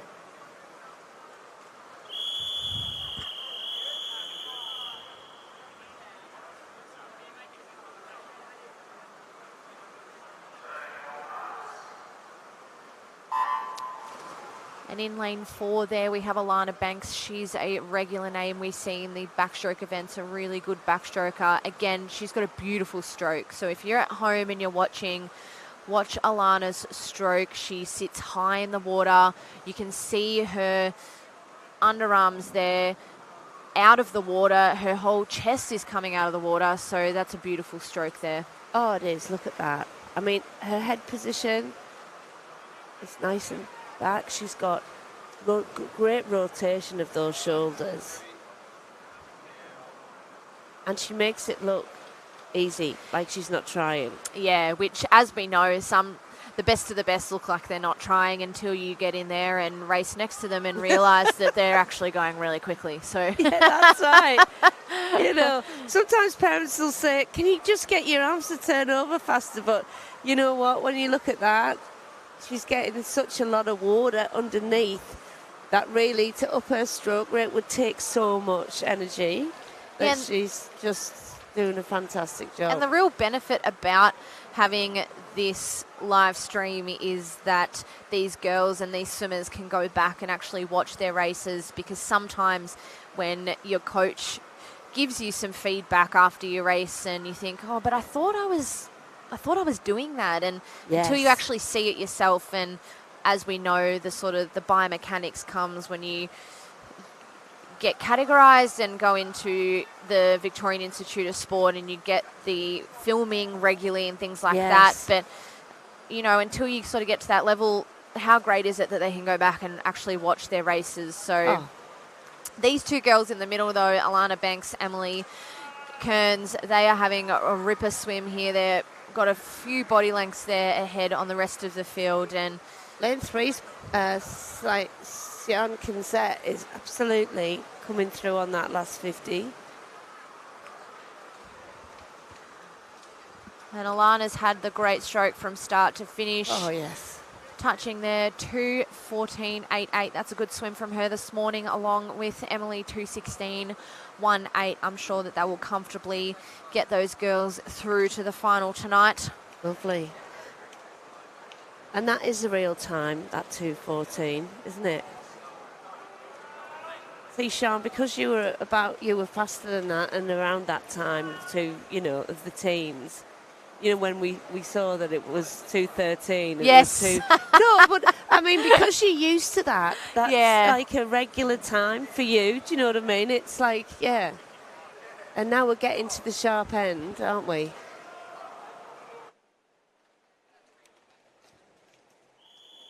Yeah, you can mute me. I'm gonna have a drink.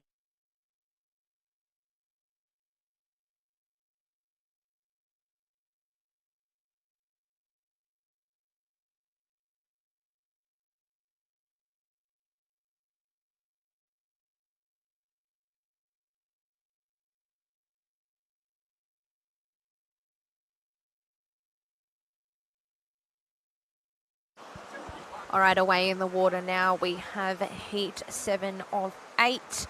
Sasha Jones in lane 4 there. We saw her earlier, along with a lot of these girls, might I add, in the 50-metre backstroke.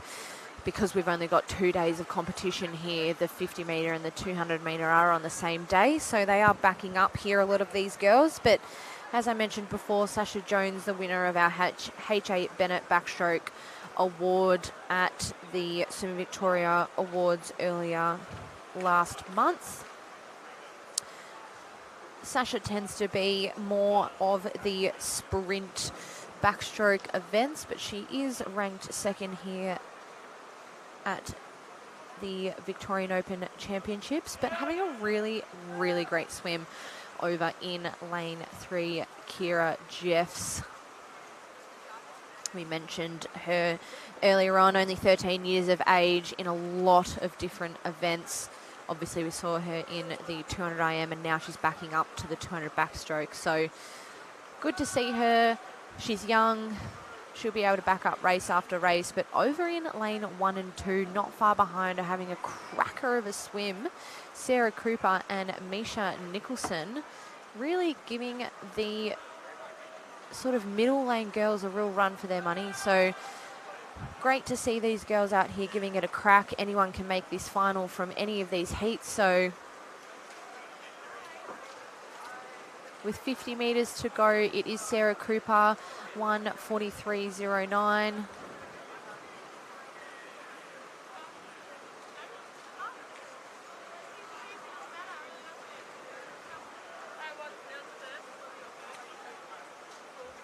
Coming down to this last 25, it is those girls out there in lane 1, 2 and 3, but not far behind, having a really, really good last 50 is Jessie Steinman in lane 4. So we'll see who can get their hand on the wall first here. And it will be Jessie Steinman, 2:17.67, Sarah Cooper, 2:17.96, not far behind her, and then Kira Jeffs, 2:18.30.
okay away in the water now. We have our final heat, heat 8. In lane 4 there, Abby Kearney. Lane 5, Michaela Larkin, a couple of names that we regularly hear in the backstroke events. We've also already seen Michaela earlier this morning. Having a really good underwater and crack in this first 50 though is Sienna Shepherd in lane 2. She is also a name we regularly hear in the backstroke events. She's got beautiful underwaters and she's using them all the way to her advantage. It was her birthday yesterday, so happy birthday to Sienna for yesterday.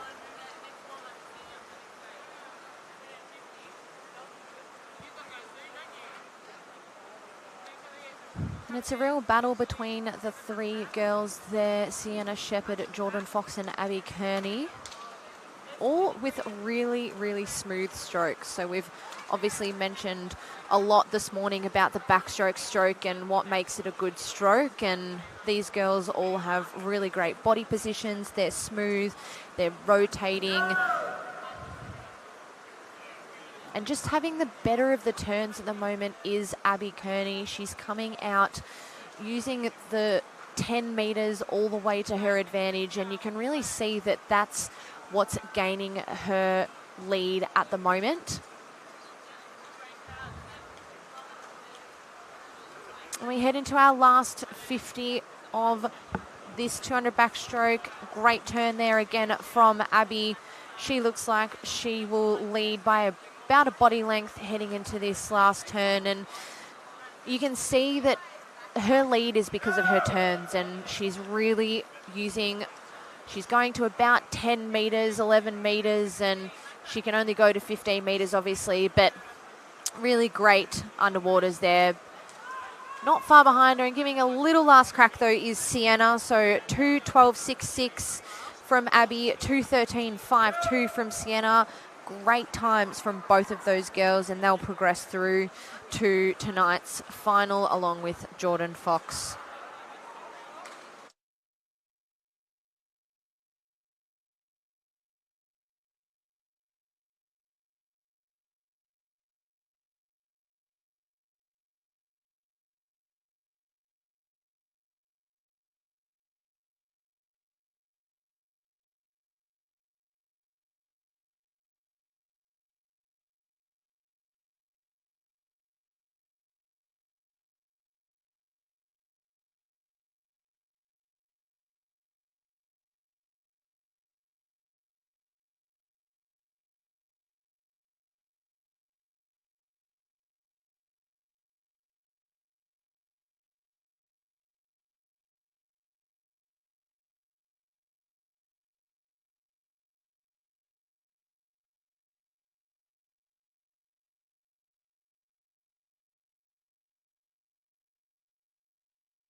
All right, we've just seen the women's 200 backstroke, and now we're on to the men's 100 backstroke. That's event 13, so 4 laps here. And a really good start in lane 6 and 5, so that's Maximilian Koya and Lucas Kay having ripper starts there.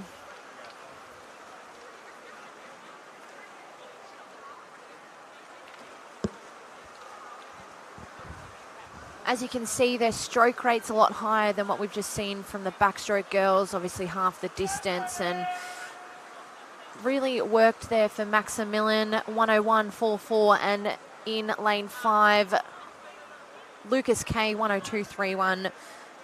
Great swim from those boys there.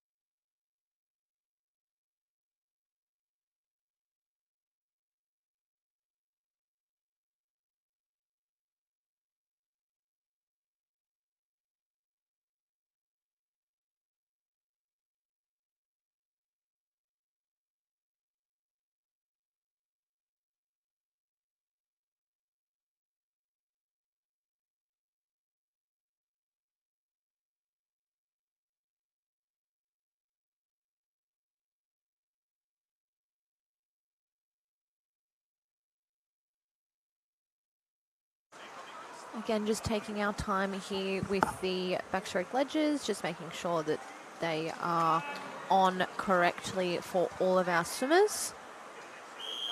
Great job by our club volunteers and our officials.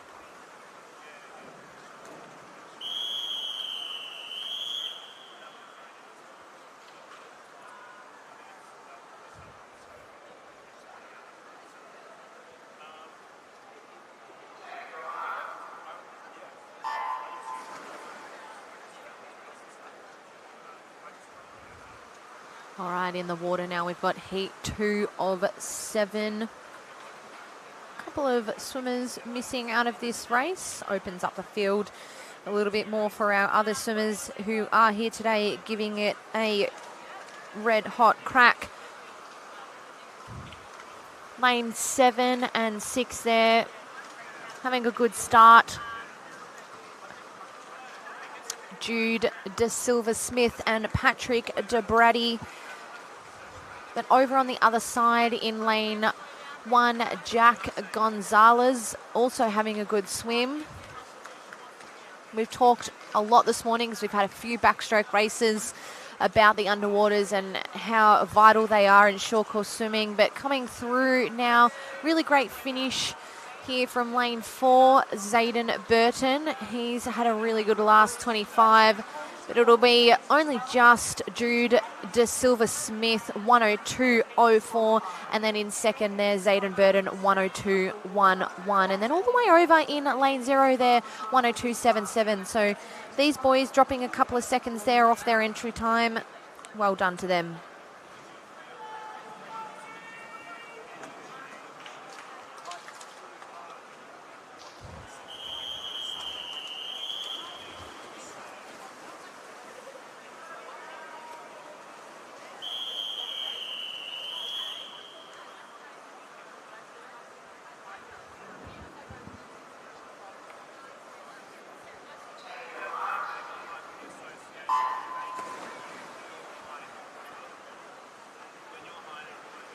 Heat 3 in the water now.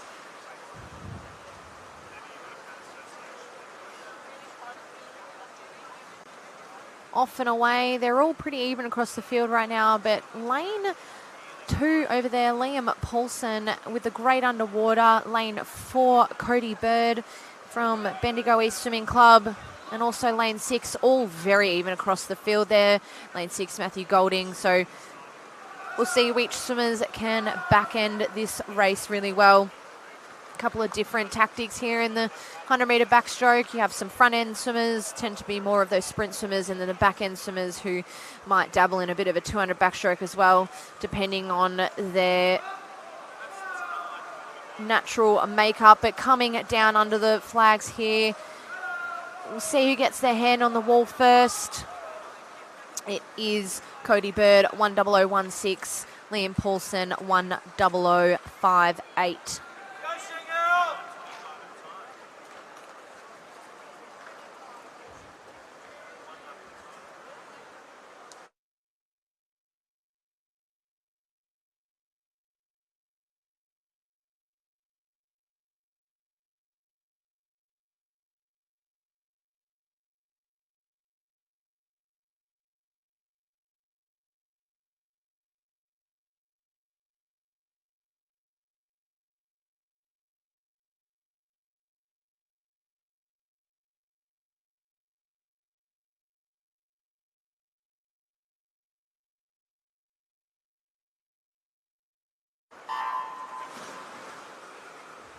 Heat 4 in the water now. We're almost up to our seeded heats. Just a couple more to go. Really beautiful start and underwater there from lane 3, Sheng Hao Jin. You can see that he's really gaining distance off those walls, meaning his underwaters are really great, but on top of the water and giving him a really good run for his money over in lane 7, Darcy Connell, and then also in lane 5, Liam Donnellan.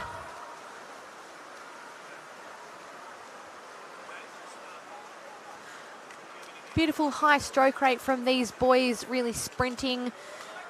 holding the water, but also keeping their arms rotating fast. Lane 7, Darcy Connell having a really good swim here. He will touch the wall first, 59.66, and then Shen Hao Jin, 59.77. So they're the first of the swimmers that we have seen under the minute here this morning.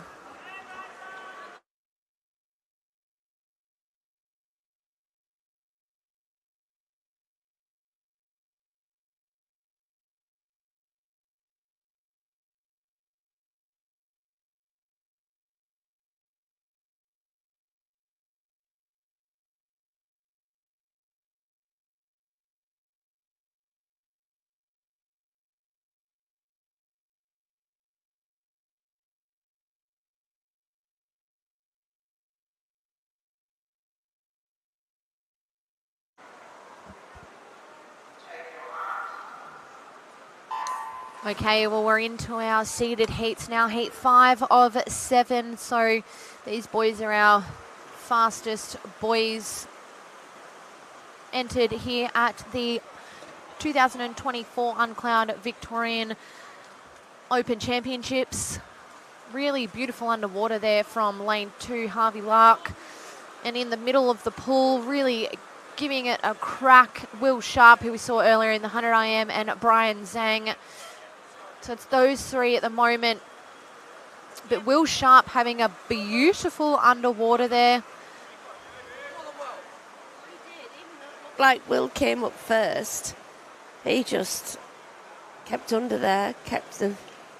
And another great underwater, but also over the other side, Harvey Lark, he also had a good underwater. So we'll see who can get their hand on the wall first. I think it will be Will Sharp, 55.93.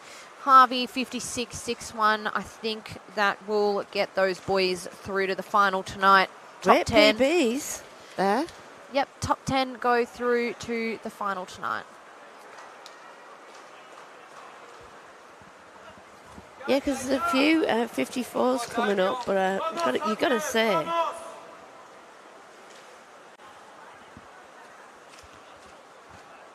Just getting a swimmer to grab his cap before the next heat of boys get into the water.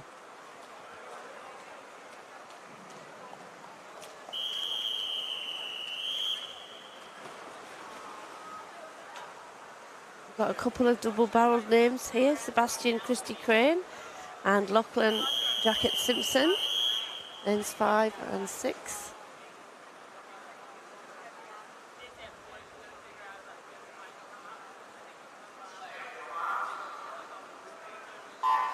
Again, we've got a couple of noticeable absences, lane 3 and 4. So opens up the field again a little bit for tonight, if you can progress through to the final. Lockie Jacket Simpson, again, a member of Craig Jackson's high-performance swimming group that train here at MSAC. He was at Metro Championships, also had a couple of great swims there. And he will lead out first, 26.56. Beautiful underwaters, coming up at about 12, 13 metres. But right next to him, Sebastian Kristen Crane. Probably a little bit faster on top of the water at the moment, but Lockie really leading through those underwaters. Yeah, he is. And you can see that what a difference it makes, concentrating on those. 54.67 and 55.60 are the ones that touch the wall first there. Times Lachlan Jacken Simpson and Sebastian Christie Crane. Good swim from those two there as we head into our seventh and final heat.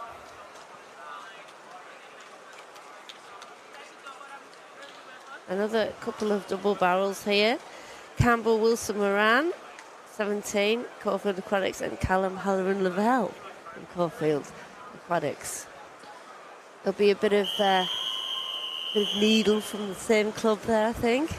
Yeah, and if they could kindly just have one name, last name, so we don't have to... yeah, that's right. We'll be tripping over it. If it's a really close race, we'll just have to shorten it for them.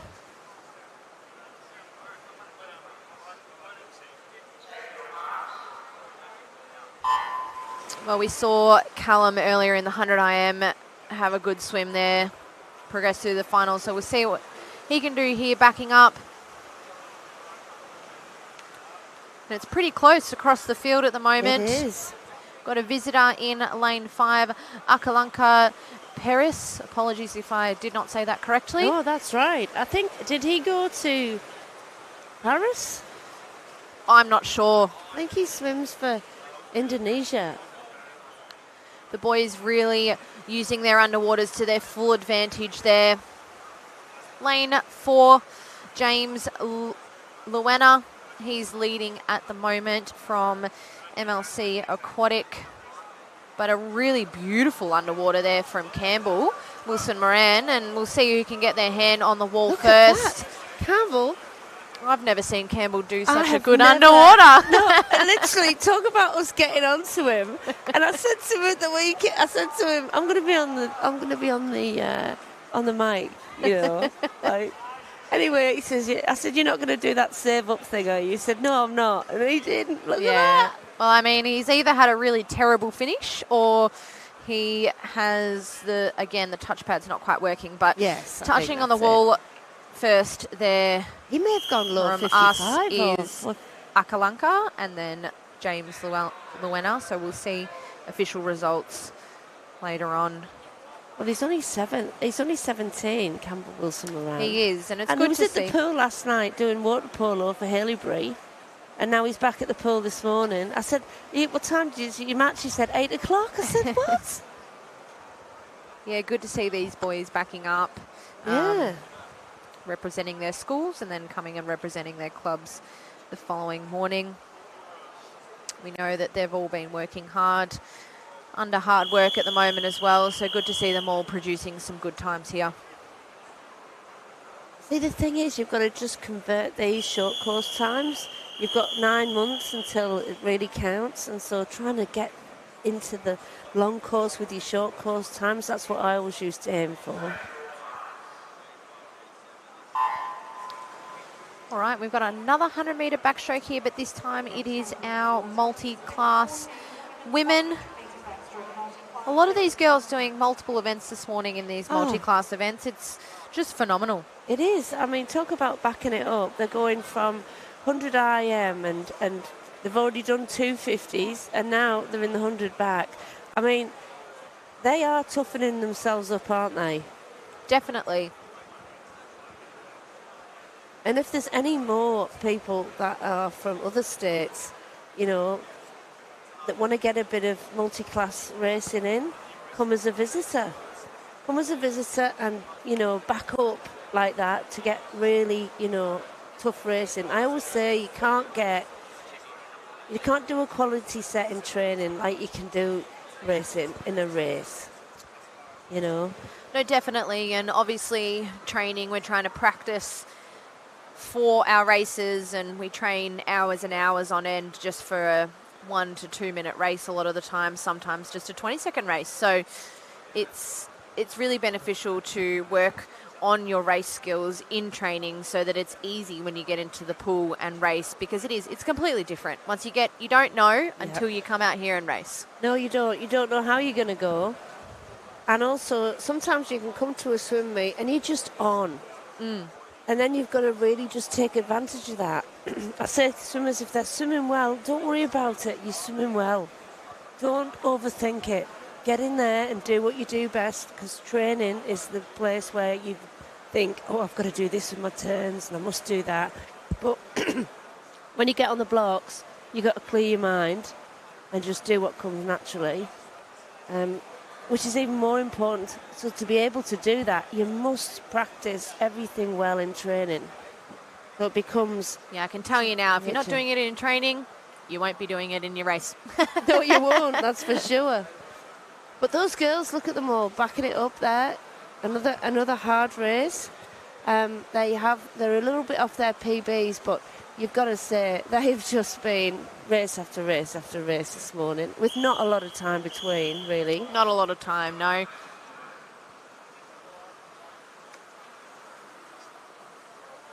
So here we've got the men's 100 backstroke multi-class. And look, there's nobody dropping out of this one. No, They're and all backing it up. I just said before, we've had a lot of backstroke races this morning.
Coming down to the wall now, finishing off this 100-metre backstroke. James Logan, 1:11.21, a couple of seconds off his entry time there, as well as Fionn Ginley. Good swim from those boys in those races.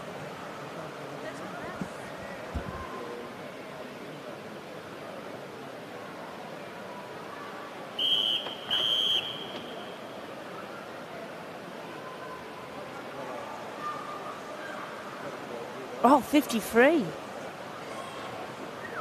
Yeah, we've had a few sprint events here this morning so far. Bit of a splash and dash. Yeah, and it could actually just be 20 metres of swimming, couldn't it? 15 underwater off the dive, get into the turn, 15 up here, and then just finish.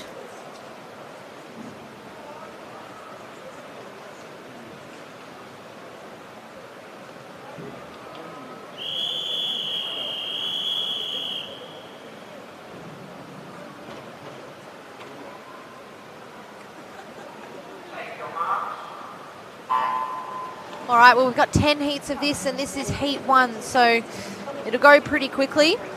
Beautiful underwater there from lane 7, Arabella Scott. Yeah, you don't need much oxygen for this race, really. You know, you don't start using up any or getting into oxygen debt till after 10 seconds, so really 1 or 2 breaths max. Alessandra Southern there having a really good swim at 27.63. Good second and a bit drop for her. I think she'll be happy with that. Yeah, absolutely. Second and a bit over 50. It's huge. It is, isn't it? That's like, oof.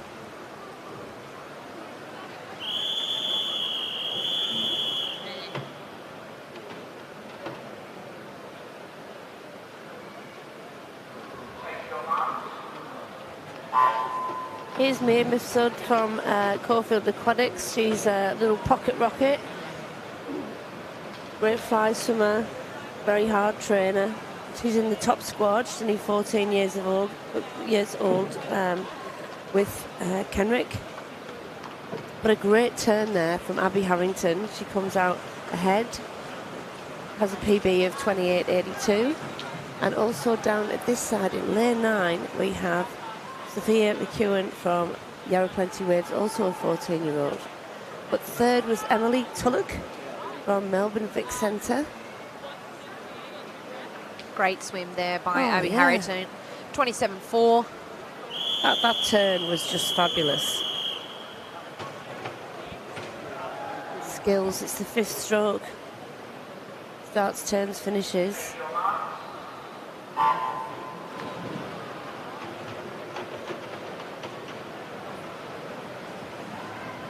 Excellent there from lane 6, Ellie Morgan from Geelong Swimming Club. She turns first. Oh. On a 50, it's really great to see if you can look back on a 53 and know that you're pushing back someone that's second next to you. Finishes off really well, 28.17. Second, Amelia Broughton. Amelia's from Western Academy Aquatic. And Molly Detbarn, I'll give you a shout out third, 28.35. Used to coach Molly in Sale. Now Molly's swimming at South Gippsland Bass.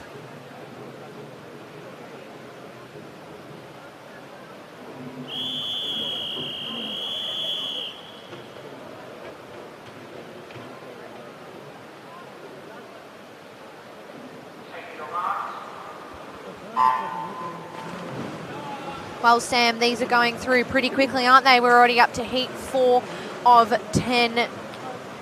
Great start from lane 1 over there, Chloe Burke. Yeah, absolutely. Along with Hannah Robinson as well. Good underwaters, up and stroking fast. And I'd love to see these girls are only breathing once or twice. Absolutely.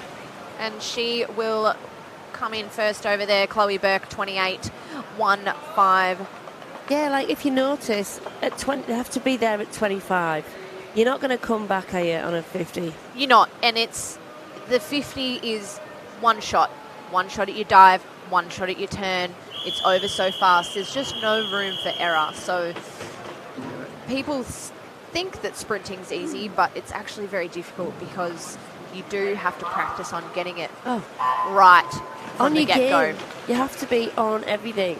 You have to, in training, you have to be that swimmer who's just perfectly doing everything all the time. Again, I think Greta Saville's going to take this out, yep. Yeah, we usually see Greta in the distance event, so it's good to see her here doing a bit more of a sprint. 50 metres, pretty short for her, but I think she'll come down to the wall first. 27.36, good swim from her. Just Very about good. half a second of a PB, which I think she'll be happy with. Yeah. Perry Franco there getting second. Just a tidge off her PB.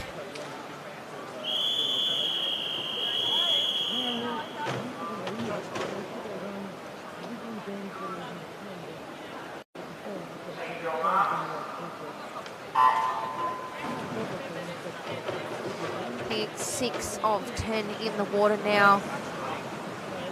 Here's Zia Fong Sutton again.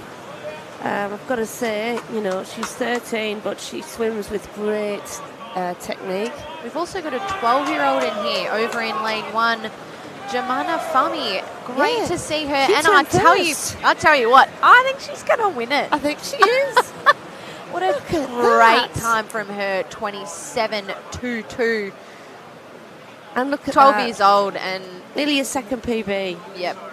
She's got, like, you know, no restrictions on herself. She's just got in there and done what comes natural, hasn't she? But executed.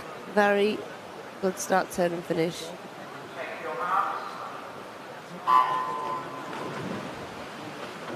All right, well, these girls are going through this quickly. Heat 7.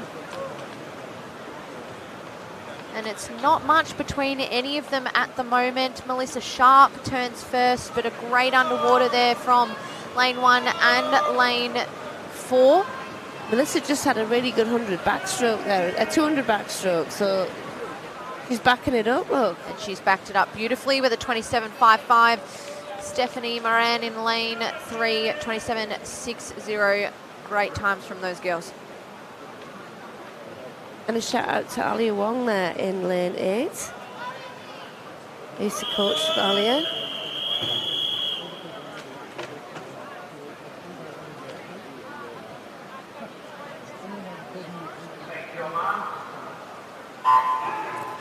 All right, now we're into our seeded heats here. These girls are gunning for a place in the final. They're our top 30 swimmers ranked here this morning, and it's a good start from lane 4. Semra, we saw her earlier in the 100 backstroke. Great underwaters. Also having a good swim over there in lane 2, Yuji Lu, but it looks like it will be Semra 25.79, and 25 points. And a great swim there from Charlotte Fay as well, 26.82. So big shout out to Charlotte. She's done so well. And also she works at Funky Trunks. So last week she was like on the tails there. A big shout to them because, yeah. Funkita, Funky Trunks. Yeah. Sponsors for a long time here at Swimming Victoria. So great to see that they've employed a couple of swimmers to make some bucks. Yeah, absolutely. Well, who knows better about wearing swimwear than the swimmers? You gotta say. And trying to get into those girls' swimsuits, my goodness. Not easy. I'm glad I was out of that. All right, and beautiful underwater there from Alicia Clark in lane 4. Sasha Jones next to her, backing up from her 200 back and 50 back. 25.98, and Rihanna Chen at 26.70. So good swims from those girls there. Zara Jeffrey as well there. You know, only 14 years of age, 26 points. Yeah, it's good to see these young girls stepping up and putting it to the older ones. Absolutely.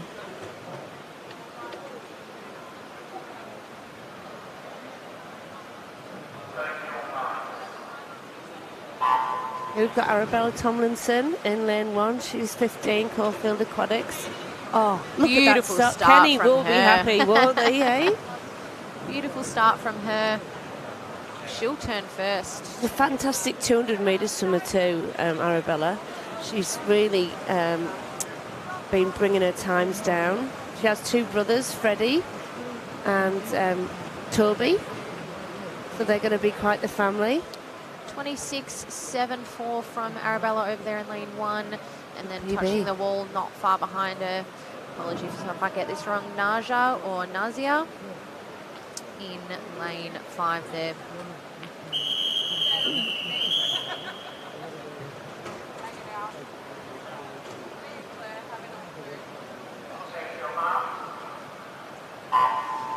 Now, we're on about splash and dash. Now we're on to the precision of breaststroke.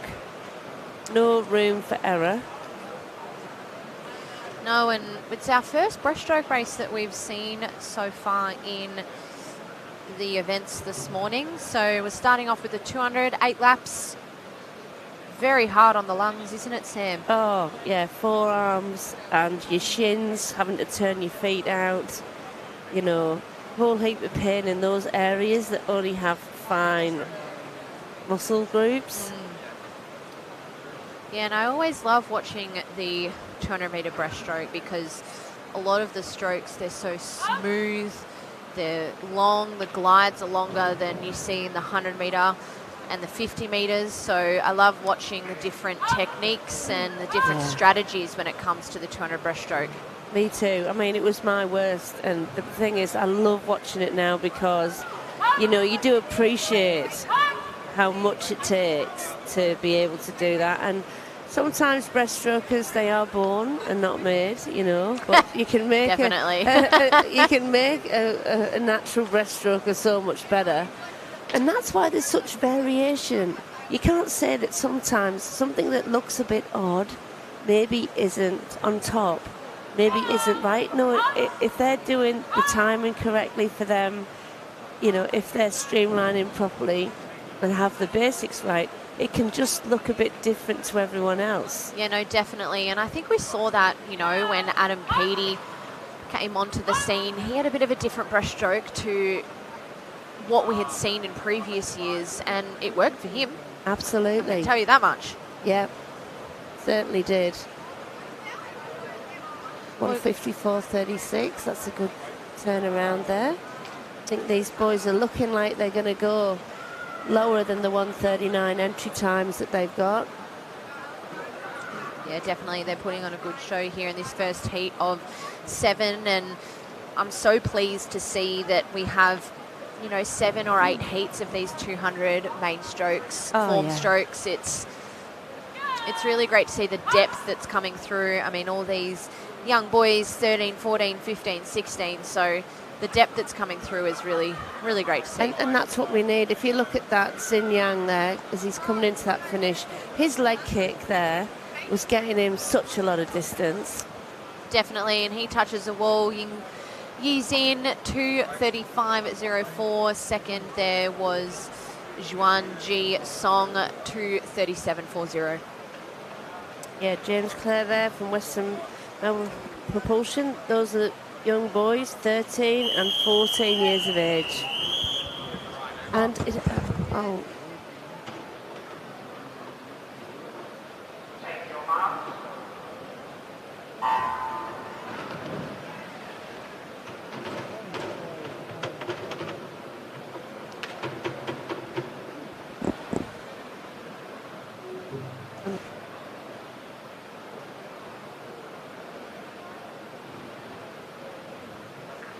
yeah, so here's the second heat.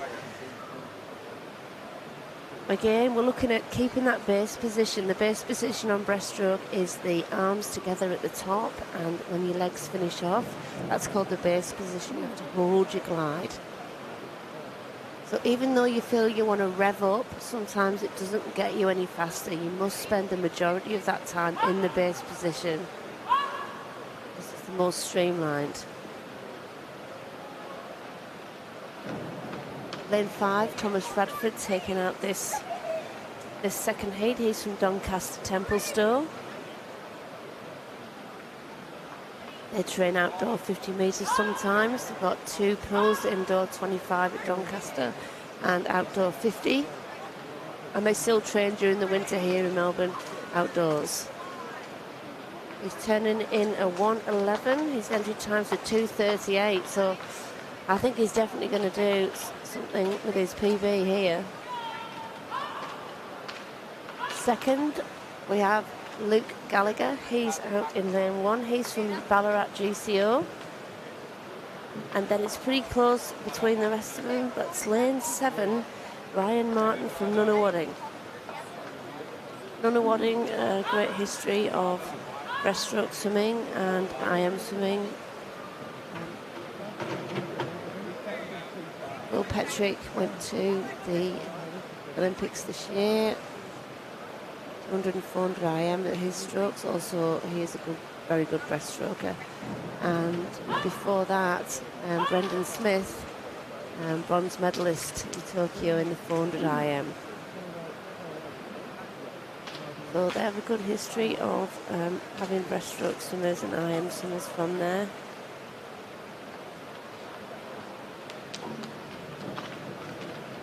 Over the weekend, yesterday, the Gold Class Swimming, they do a coaches pod that a lot of coaches sign up to. I go on there, and we had Lee Nugent yesterday, who was the founder of Nunawading Swimming Club, and also he was in Paris just recently. He is Rowan Taylor's right-hand man. Coming back and saying that we need more form stroke swimmers. So in Australia, you'll notice our women are very dominant in the freestyle relays, backstroke. But we really do need backstroke, breaststroke and fly swimmers in our men.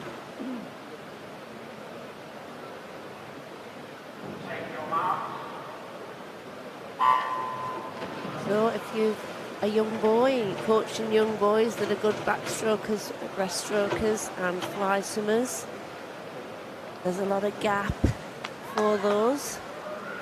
We are lucky to have Sam Williamson here in Victoria, who is our premier breaststroker, or was, obviously medalled in the 50 breaststroke at the World Championships, but they don't have a 50 metre event at the Olympics or in relays. We also have some good young girl breaststrokers coming through. So we need somebody to follow in the footsteps of Liesl Jones, one girl from Albury who has been targeted for that. She got Liesl Jones's record recently at the Olympic trials at only 15 years of age. But these boys coming in, and looks like lane 4, Lucas Kay. Lucas is in Melbourne Western Propulsion. Looking very good. With an underwater swimmer on his right.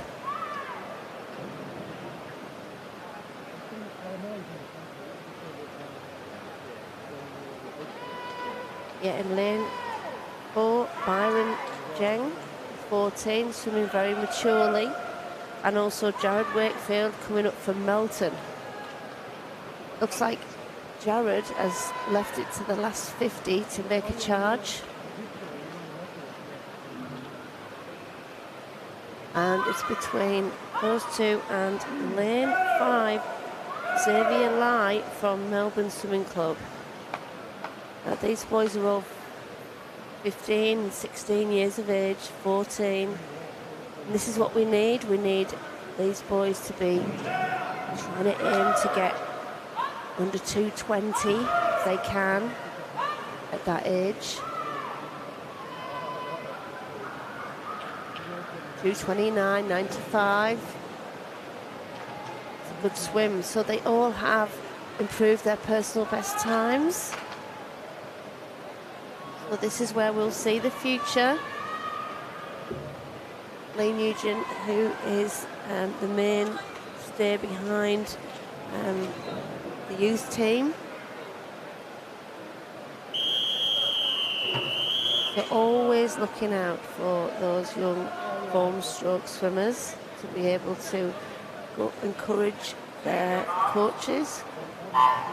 The youth program, the coaches there, they travel all over the country trying to help any young swimmers that show prospective talent to be on the Dolphins senior team, from the results that they get all over the country, and go in there and help the coaches to get any kind of anything they need and any help they need for their swimmers.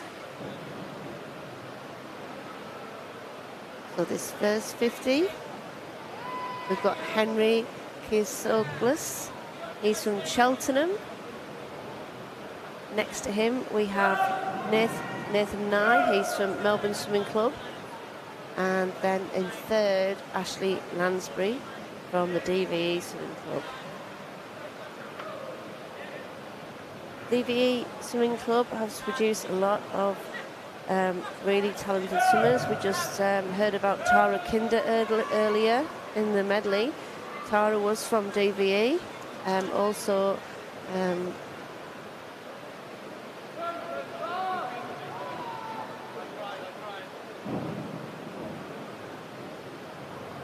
that's a nice turn, very smooth from Ashley Lansbury. He's nicely out of it, because you shouldn't turn your head to see where everyone is, although I think he just did a little bit there. But the middle 3 boys, they know that they're all together, but he can nicely sneak along on the outside, and if those boys need to turn around and have a look to see where he is, that will put off their stroke technique. So they must try not to do that. But yes, another great leg kick, and a lot. If you notice the long stroke, it means that they're staying in that base position. And yep, I do think it might be Ashley Lansbury, but we don't know. It could be Nathan Nye. And next to him, Darren Tan. But from this angle with the camera, you can see that it is Ashley Lansbury coming through. I really do like his technique, actually. I really am thinking that's someone that's going to be good for the future. Oh, and coming through, we have lane 5. We got third. That was Darren Tan, CGGS Aquatic, Camberwell Grammar. Henry Kisoglis, he was second from Cheltenham. And Ashley Lansbury, 22:28.08. Nice 3-second PB for him.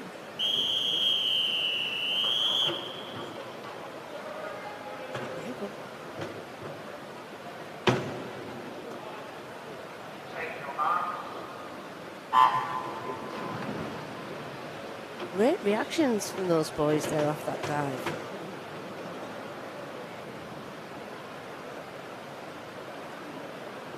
Now we're getting into the older swimmers here. You can see breaststroke's quite a mesomorphic stroke, which means that, you know, people have quite good muscle definition. So there are different types of body types, I suppose. Ectomorph is a very thin person. Mesomorph is very muscly.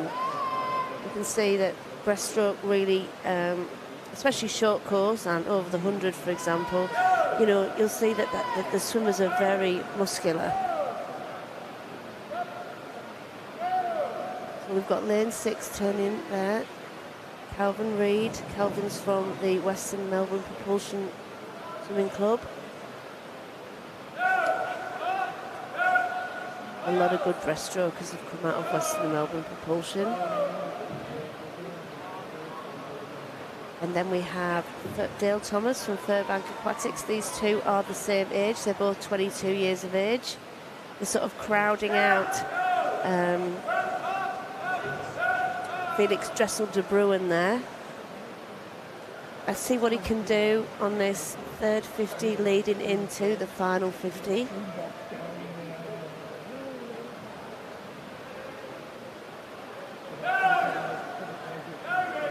It looks like it's a bit of a reverse spearhead here, whether Felix is taking it easy, just trying to get into the final, but you never can do that because it is, you know, heat 5 of 7. Felix is younger than the other two, so they do have more racing experience. But I think it's going to be lane 4, Dale Thomas. He looks very, very comfortable. Excellent underwater, getting 12.5 metres there.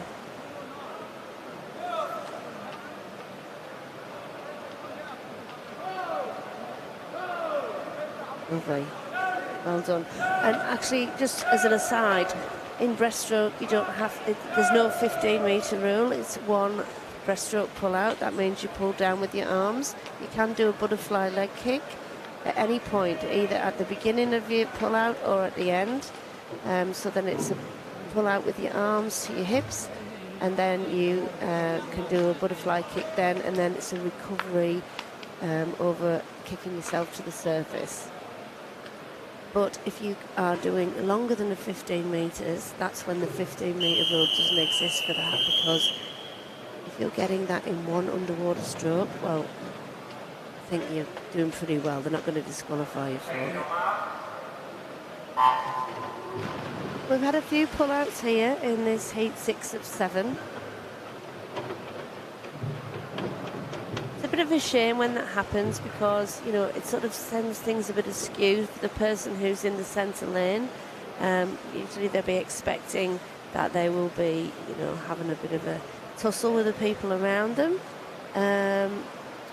But Lockie Chan looking very good. Yeah, very nice and smooth. Look, he's 18 from the Nunawading Swimming Club. His compatriot Sam Matheson, 19. As I said, you know, Nunawading, fantastic history in men's breaststroke.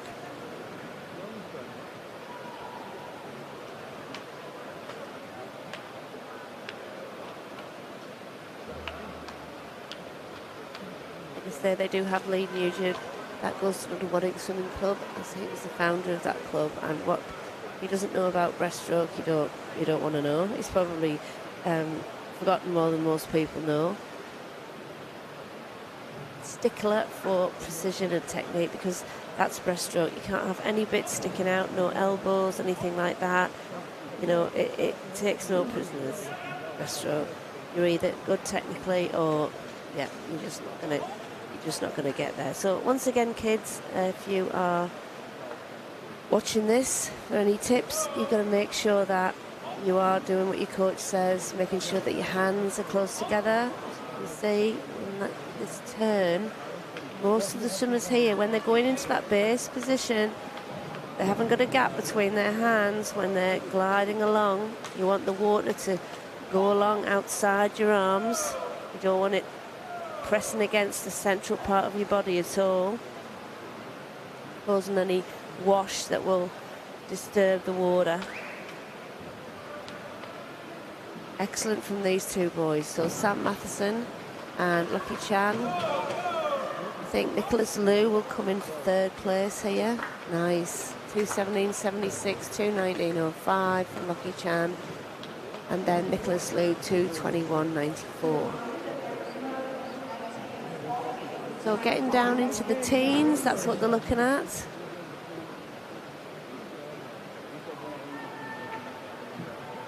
We have no Thomas Sutherland this morning.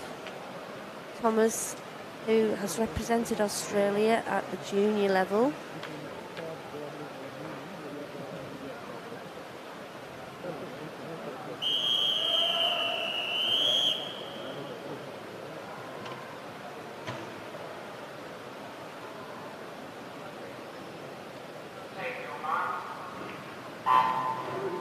Adam Selwood is 24 in lane 4. He's been a seasoned professional. He's got a 2:11.98 entry time. It's quick, isn't it, Sam? It's very quick. That used to be my 200 fly time. How it's come along. Mind you, I must say, this year, like at the Olympics, 2:08 made the final. So, and I used to hate to say it, but I did swim 40 years ago, 2:11. 40 years ago. I can't believe that's coming out of my mouth. 40 years. Oh, come on, Sam. That's like Not that old. That's like 1905 to 1945, the Second World War. I was thinking that's like before the First World War to the Second World War, 40 years. It's gone in a flash. Adam Selwood here, He looks beautiful good, doesn't he? stroke. Yeah, Oh. it's so smooth. I love watching him swim. Not sure where Thomas Sutherland is, but Yes, I don't know. I'm sure he'll be. Training was cancelled this morning, so I thought he would have been here, but He was here earlier in the 100 IM, so yeah, he's like, yeah, what are you doing? Come on. No, that's good. Yeah, Adam Selwood. But you just got to say, this is an actual class. Look at the distance. it is. He's He getting. has a very similar stroke to Zach Stubblety Cook, and he races his races very similar, more of a back end swimmer, and he's looking really, really good this morning. Smooth, comfortable, and I think he'll comfortably win this heat and go through to the final tonight. Well, this is where we've got an advantage in Victoria. Look at this event. We've got so many good swimmers. We do, yes. You know, it's like, let's just take it to the Queenslanders, you know. We've got Sam Williamson in the 100. We've got these guys in the 200. Yeah, and then we've got our juniors who are actually away at the moment. Selwood coming in there 2:11.76. As Very I was nice. saying, we've got our junior Pan Pac swimmers. They've just gone away to their staging camp before heading to Canberra. And they're breaststrokers, aren't And, they? yeah, oh, yeah, so Jacob Nimmo, Nicholas Stupas, they're two breaststrokers up and coming as well. And then we've got our up and coming girls, Giselle Davey, they're doing some freestyle, and Jessica Wilson in the backstroke. So great to see 4 Victorians on a Junior team. yeah, and then obviously, as we were mentioning before, Thomas Sutherland on his Oceania team earlier this year after national age. So it's good to see so many up and coming swimmers. Oh, it is. You know, Well- we can do it. They say, oh, it's sunny in Queensland and all that. But you see, down here, it's like, if that was the case, if it was just about the weather, well, the rest of the world would be rubbish, especially England, Great Yes, Britain, yes. and Germany and all the countries that have a terrible winter. You know, Russia, you know, they're good. Eastern Bloc countries, you know, well, not Eastern Bloc anymore, but Hungary and, you know, all part of Europe, if that was the case, and even America, Middle America has terrible winters. So if that was the case, then, you know, nobody'd be good apart from the sunny countries. Well, we've just got a little bit of a delay here. I think they're checking to see whether or not there's enough swimmers to fill the heat this morning for our 800-metre freestyle. I have a feeling we could get in. Shall we get in? I have a feeling they might be moving on to the... I don't think so. to the 100-metre freestyle. That final of the 800-metre women's freestyle will be swum tonight, I believe. So yes. Which I must say now, if we can only get a time final together, girls out there who like distance swimming, get in and have a crack. Get in there and just have a crack and get up and down and swim your guts out in that in training. So it means for anyone listening out there, we're probably running a little bit ahead of schedule just due to the fact that we got rid of an 800 this morning. So yeah, if you're not here yet at the pool and you've got an event coming up, get in the car. Yes, this men's 100-metre freestyle. Actually, no, we were running behind and now we are back up and running on time. Oh, there you go. Just looking at the timeline there, we're back up and running on time, which I'm sure everyone here is happy to see. Oh, we've got Callum Rosetto in here again. So he's just done his 400 free and I'll tell you, back up. He is. He's not frightened of backing up, is he? No. Do you know good why? To see. That's because he's from Frankston High School. Do you know what they do? Make us tough, Frankston. Gotta say. And he's going for it as well. Look at that. Look at that. That's what I like to see. Bit of the old get me spirit. Over in lane 1 as well, giving it a red hot go as well. Jack Sharp. Sorry, lane 2, Jack Sharp. Looking sharp. He certainly is. Pardon the pun there, Sam. Yeah, I know. I'm big on a pun, me, you know. It's like the mum jokes, not the dad jokes. Sam. All right, well, this is Talking of which, Father's Day is coming up, isn't it? Just for everybody out there. Get out there at the shops after this. All right, coming down to the wall now. It will be Jack Sharp, 52.86. Callum Rosetto, 52.87. Callum having a ripper swim this morning. Crikey. In 3 seconds, both those boys just took off, along with Cody Bird, who was also in the 400 freestyle, I think, or maybe the... How good was that there? It was in something earlier today.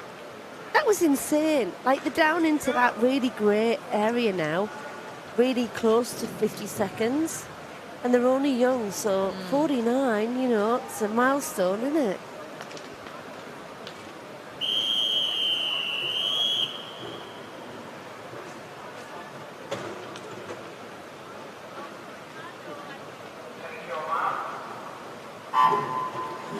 All right, heat 3 in the water now. Just letting everyone know at home, we did combine that first heat into heat 2. So there was no heat 1. Those swimmers that were in there were swimming in heat 2. So heat 3 in the water now, only 4 laps. Darcy Connell taking it out there. Oh, sorry, it's Riley Lowe from... Very even across the field here. We'll see who can back it up and... It's just so close. You see, the thing is, can you see how they're bringing that wash into the wall? When they do the turn, they've got to really go down a bit deeper to get under that wash. Because it's such disturbed water. If you're like hitting those waves as you come out for your breakout into your stroke, it just pushes you right back. Definitely, and these two boys in the middle have had a great last 50 metres. Oof. They'll come in the wall. 54.14, Eamon McCarthy, and in second, 54.18, very close from Shang Hao Jin. Look at that. 0.04 in it. You know, and that's the advantage probably Callum Rosetto in that first heat had. They just didn't have that wash, did they? They were more spread out.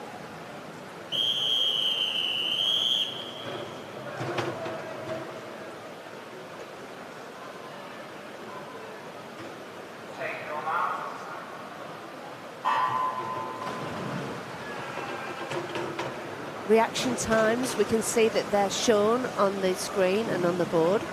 So anything, they're pretty good. There's a 0.44 from Cooper Rushmeyer. He was the fastest off those blocks.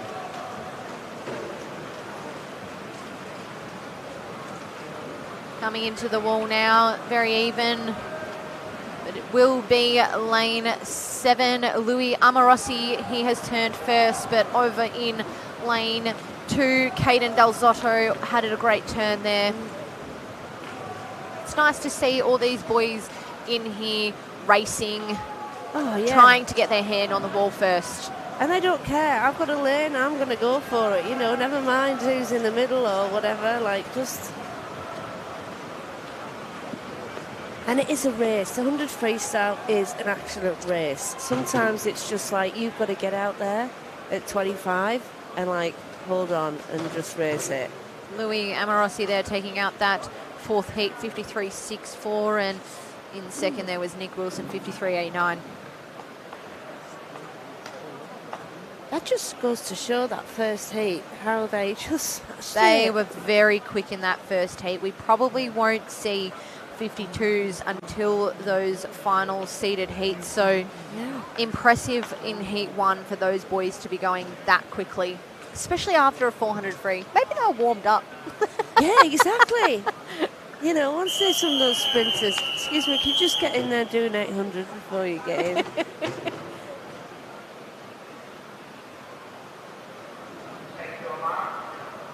I think we'd get a few funny looks off them, wouldn't we? A bit, yeah. Like daggers, probably. There is such an art to warming up, though, and being in the best condition to get in the pool. It's so personal. It's so tailored to you and how you swim. So sometimes takes a little bit to get it right, but yes, this heat just look at them. So even. It's lane 0, Alexander Younger, 25.76, who has turned first. Well, it can change so much because 0 and 1, they were out equal second at 25. Now we've got Alexander in first place and Hunter Mason 7th. I think it is going to be the outside smoker, as we call them, in lane 0, Alexander Younger. But we've also got lane 8. I think it's absolutely anyone's here. Oof. Oh, lane 8, 53.53, Ewan Lakama, and then 53.70, Alexander Younger over in lane 0. And then in the middle, Owen Kruger. So it was just like, what spread out. Definitely, these boys are swimming quick here this morning. Doesn't matter what lane you're in, you got a lane, you got an opportunity. You certainly do.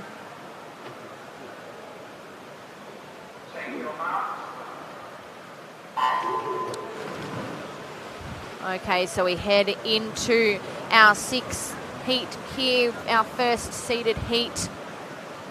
Toby McComish, we know, is a great freestyle sprinter. Yeah, he trains with Craig Jackson now. He does. He made the move over earlier this year and having a good swim, though. Campbell Wilson Moran, is he? That water polo last night at 8 o'clock. I must say, did they lose? Is he angry or something? I don't know. No, Campbell's been swimming very well recently. He had a good national championships and he's been putting in the work, so. He did. He went under 4 minutes a few weeks ago for the 400 free, like well under. So he just is taking this. Oh, nice. Toby McComish there, 50.21. Not far behind him at Campbell, 50.29. And I just got to say, Adonis, I love that name. Theotopoulos there. A good time. Wow.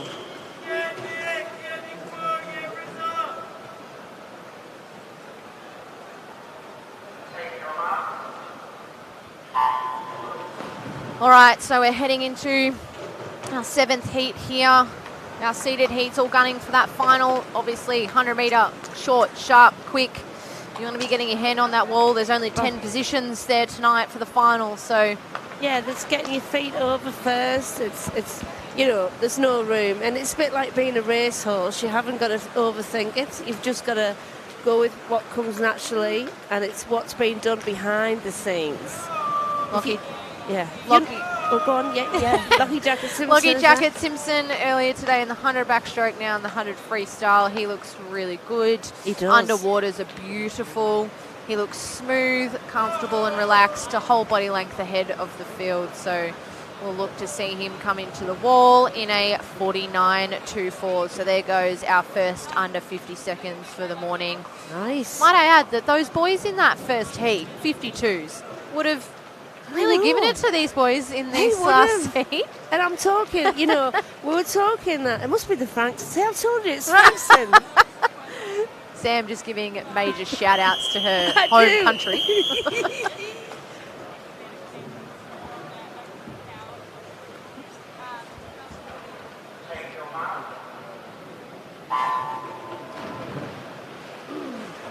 All right, so we come into the final heat now, heat 7.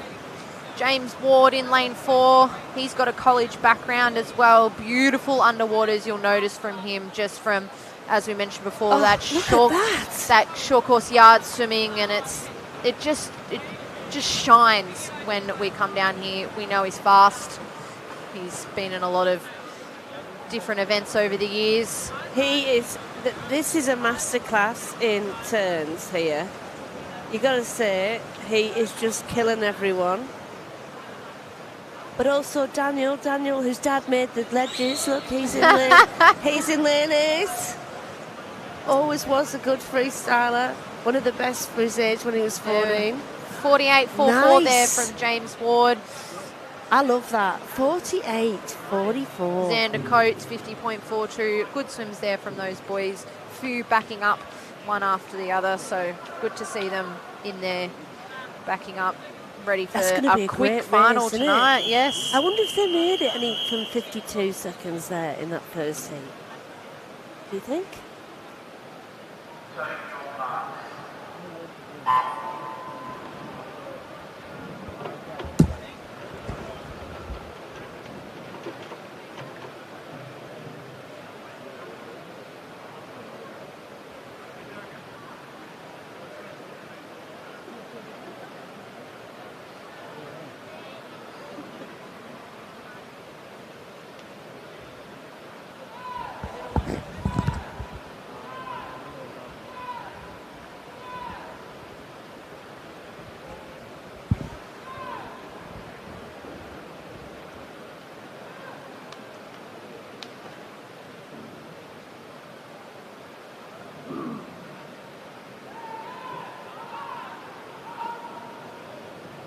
It's 100 breaststroke.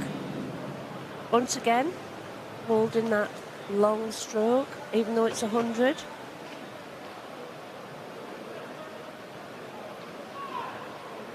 Wei Lu first. I'm just in this heat, Western Melbourne proportion, only 14 years of age.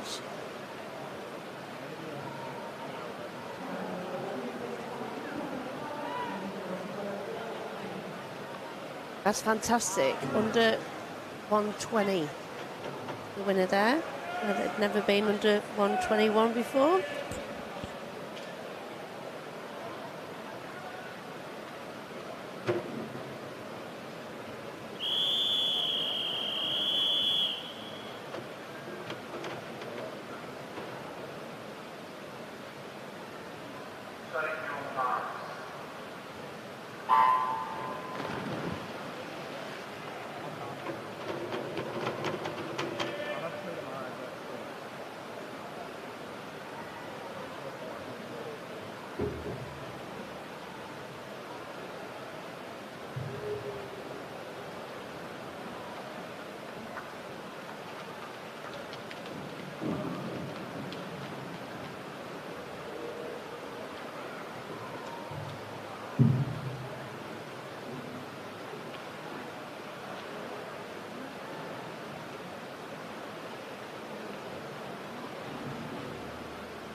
Looking good, these girls, turning after the first 50. Well under the 40 seconds.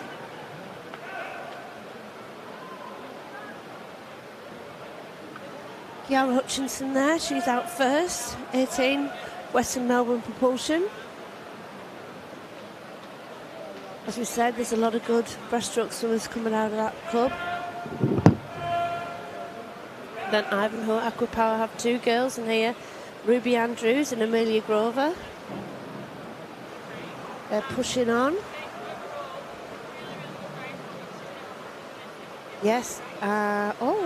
Lucy Reid takes that on the outside in lane 8. 1:18.67. Well done, Lucy Reid.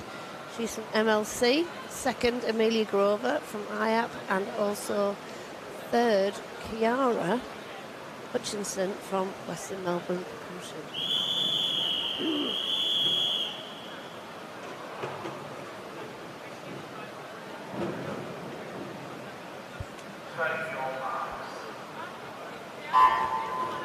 For heat 3 of 8.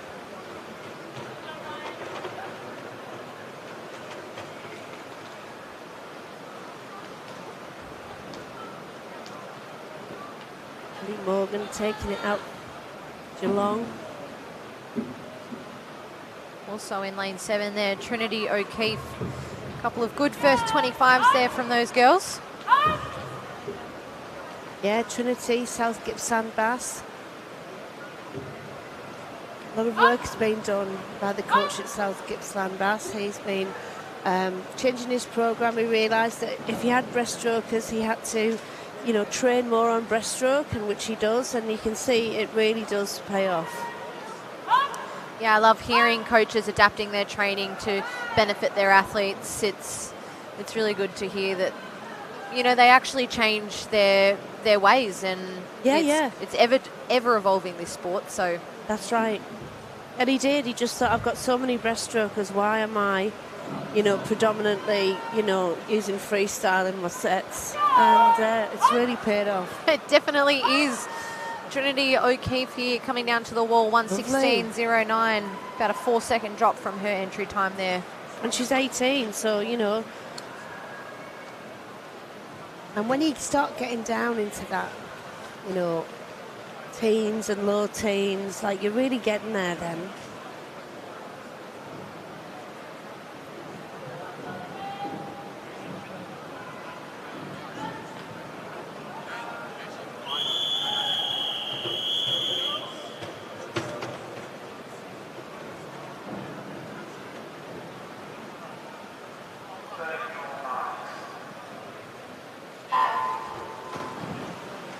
In the water now, we have heat 4. Great reaction time from lane 2 and lane 8 there. Yes, 0.49 and 0.48. You'd think that those reaction times aren't important, but they are, because in this sport, races are won and lost by 0.0 of a second. So absolutely. And we did see that. We've seen it here, ties. We've seen it in, and it's more prevalent now. I mean, you wouldn't really see many any ties in a heat, would you, in heats? But now it's just so close. Turning first there, Sarah, probably in lane 1. Sarah is from Geelong Swimming Club. We've had a lot of Geelong Swimming Club swims today, athletes here. They definitely were doing it tough last weekend, so this will seem like a breeze for them. Just a few events here and there. Sarah probably, parents are Dutch descent. She was out in Sale with me, and then they moved for work to Geelong, and yeah. Coming through really nicely here, though, is lane 7. And lane 0, all the girls touching in 1:17s there. Good race from all of those girls, and just goes to show you how important it is to time those finishes in breaststroke. Absolutely. Trying to get off on a full stroke instead of a half stroke. Yeah, working on that counting your strokes, knowing your own body, knowing your own stroke length. It's very important, getting to know yourself. It's all right looking at these people and going, I want to swim like that. But you've really got to work at, working on yourself and not worrying about anyone else. Heat 5 of 8 in the water now, and a really beautiful start from both lane 6 and lane 3 there. Obviously, short course, 25 metres, 3 turns in 100 metre, and we're talking about those finishes onto the wall. It's about timing your finish into your turn as well. So, Yeah. 3 opportunities to nail that on a full stroke. I love that technique there from lane 6. Yuzi Liu there, 35.68. As Sam just said, beautiful technique, high in the water, nice timing of her stroke and her kick. Her stroke rate's high.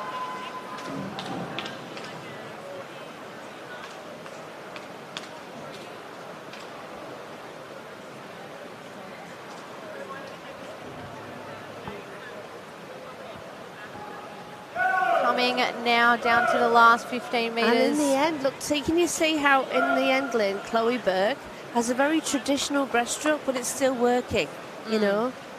You can never tell. Down to the wall now. Very close there, 1:15.99 and 1:16.00. So, as I mentioned at the start of this race, the reaction times are just as vital. Absolutely. Well, we're about to head into now the 3 seeded heats, some fast swimming, gunning for that final 10 positions for the final. Now, Isabella Ray in lane 4, she is part of this duo at Albury. Yes. Very young, that are going to go places. Yes, and it's just phenomenal to see 2 girls, similar ages, racing against each other.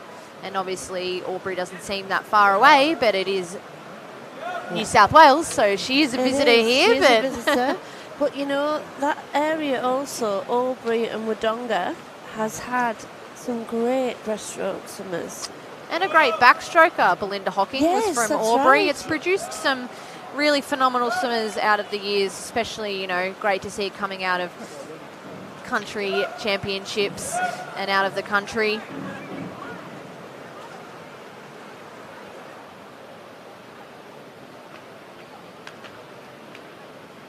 Yeah, technically just really stretching out there, Isabel Ray. Entry time of 1:08. So she's about the same. So it's a good morning swim. Maddie Horvath, who's been around quite some time, from Nunawading second, and Farida Tahar there, lane 3, with another good time of 1:12.58. They'll be nice and happy with their swims this morning. 1:08.93. It's not too shabby, is it, Sam? It's not too shabby at all. Especially for a 15-year-old. Yeah, I know. It's like, wow.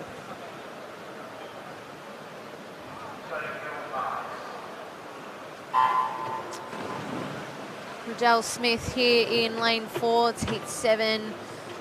A regular name that we see again and again through our breaststroke strokes. Obviously, large swimming family. Brendan Smith, 400 IMer. Michaela, his sister, also the oldest of the Smiths. She's a 100 breaststroker. But yes, and the dad swam at a I think he swam for Nunawading at quite a high level, Peter.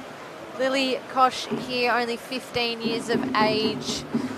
She's a name that we're starting to hear more and more across a lot of different events in our age group swimming. She's a very tall girl, Lily. Very tall. So to be swimming like the 100 breast, usually swimmers have been quite compact in that, but she has a lovely compact stroke for someone so tall. So she's having a ripper swim here. I think this is going to be a pretty quick time if she can hold on to the speed that she's produced. It is. She's another 15-year-old. So we've just seen one 15-year-old go 1:08 Nice. and another 15-year-old go 1:08. So not only are we seeing them produced out of Albury, we're also producing them down here. So yes, good to see that those two will have a good crack at each other tonight.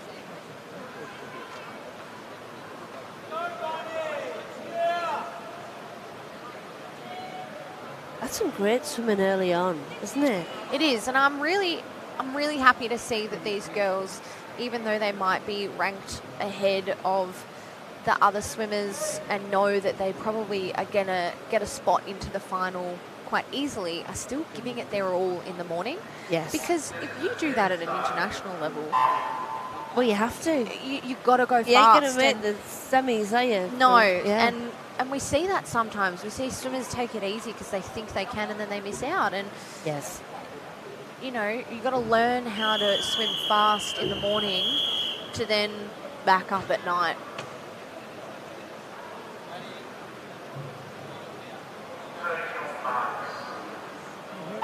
See, Micah Bridge has changed to Nunawading Swimming Club from Surrey Park. I do love the cossie she's wearing too. I haven't seen that one before. In lane 4 there, Tara Kinder. We saw her earlier in the 200 IM with a beautiful breaststroke. Oh, look at that turn. And she's got great underwaters. You can see that her elbows are really high when she pulls through the water there, grabbing as much, and in a position where you're much stronger with your elbows up like that rather than down. That's right. And you're not going to get as much drag either if they're higher on the water as you recover. And keeping them high, it's not as if you're pushing them through the water at a lower level. Biomechanist must have been filming her and changing that at the VIS. Well, she's got 10 metres to go. Let's see if she can put a faster time on the This is gonna be board fantastic than time. My the God. two 15-year-olds. 108.06. So we've got 3 girls sitting at 108, two of 15. And there's Tara, so that'll be a good race tonight. So we were just saying about how we needed more foam strokes and this and that. We needed 100 breaststroke for that medley relay for women, etc. Well, I think Victoria's the place. If it's not Albury, if it's not just over the border.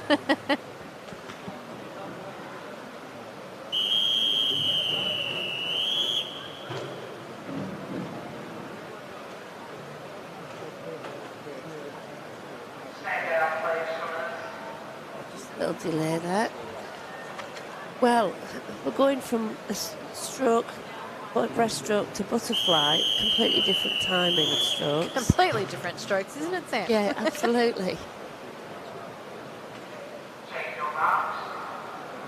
And for some people, never the twain shall meet. You you don't usually get a good flyer and a good breaststroke. No, and they're probably the rarest of combinations. Yes, I think. To be honest, and doesn't mean you can't do both, but I think breaststrokers tend to just be breaststrokers, maybe dabble a little bit in some freestyle or some IM, but yeah, butterflyers tend to either go with freestyle or sometimes you see a bit of a double with backstroke. So yes, you do. The problem in the old program was that they always put flying back together.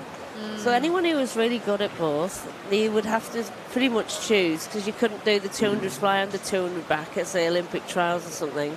But now the semi-finals and everything, it's really spread out over the program, all of the events really. So you find that some people like Kaylee McEwen can now, fit in a few more events, yes. Yeah.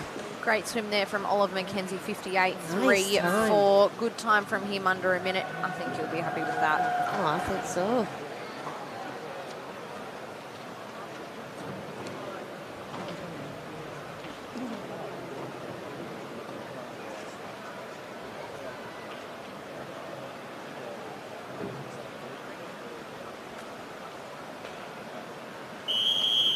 Six heats here this morning, so probably a bit less than we've been seeing in our other events. So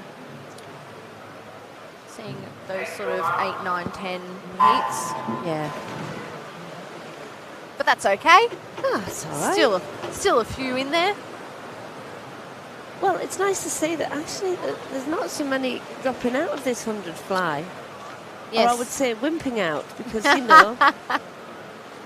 everyone's always like, oh, do we have to do fly? It's like, yes, it's just another stroke. And somebody said it's the nearest you can feel to actually flying. Yeah.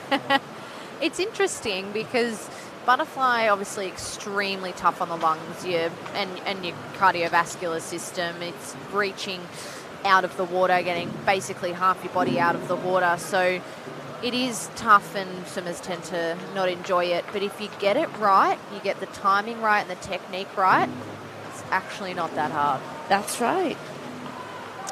Great swim here by lane 8, Joel Bailey from Traralgon. Very nice. 56.43, not far behind him, Darcy. 57.78. Darcy is a visitor from South Australia. Marion, nice to see that he's over here racing.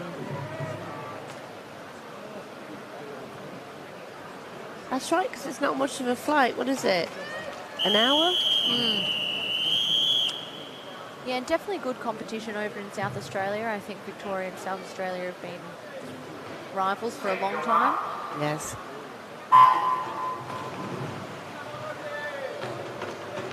Saw the D5 cap there, and I thought it's not Callum Rosetto as well in the 100 fly, is it? But no, it's his teammate John Jurovic.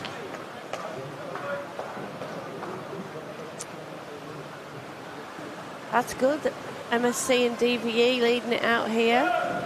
I do like his stroke in lane 5, Cooper Bushmeyer. Turning first there, Nicholas Morea Russell, 27.54 through the 50. We'll see if he can hold on. What I really like about his stroke is you can see his hips, his timing's good.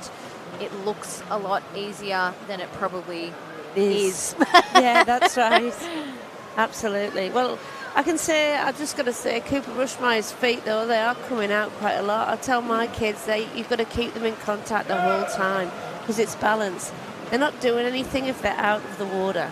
59.49 there from Cooper. His feet might have been out, but he did the job. He got there first. That's right. He's under a minute, so I think he'll be happy with that. Yeah, Cooper, don't take offence if I've corrected that. And he's happy. I like that. We love to see smiles by our swimmers up to their parents in the stands, or if they're at home watching. Yeah, that's fine. Well, we saw Callum in the 100 IM, we saw him in the 100 backstroke, and now we're seeing him in the 100 fly. That's right. Well, I call Callum Cal-L. It's Callum Helen Ravel, which is, if anybody out there is into, geeky stuff, well, Cal-L is Superman. So, yes, I like to, He's going to touch the wall first. He looks super on this fly, I've got to say. 25.05 there, good underwaters from him. Kenrick, if you're watching this, you'll be proud of them doing their turns really well and all that. Down to the last 25 metres.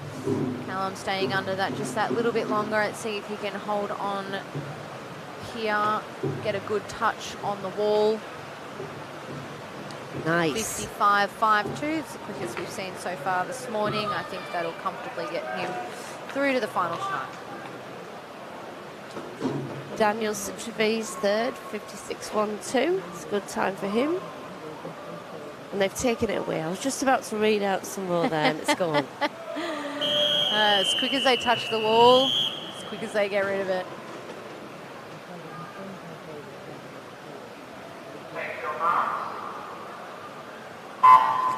Oh, well, we have got a few putting out people in this heat, haven't we? Well, you know what? There's a lot of viruses going around, though. I'm telling you, it's been terrible. The sickness has been ripping through, like clubs and schools and things. Yes. Unfortunately, Melbourne winter. But we've had some nice weather recently. But coming down to the wall in the 50-metre turn here, Will Sharp. We've seen him a few times as well this morning. Not far behind him, Eli Billman and Tyler Theodore. Yeah. I know Tyler's been doing a lot more fly. He's a good fly swimmer and has decided to, bite the bullet and get in for that 200. Well, hopefully that pays off for his 100. Yes. Will Sharp, though, coming down. He's about a body length ahead. Not far behind him, though, Eli Billman from Ivanhoe. 56.13, 56.81, 58.55 from those top three swimmers there. Now we have James Ward in this again, and Nicholas Layton, the new world record holder for the 50 fly in the multi-class. Yeah, S15. Let's see if he can try and get another one. That'd be nice, wouldn't it? Wouldn't it just be? He said that the Russian guy that took it off him, you know, he was glad to get it back again.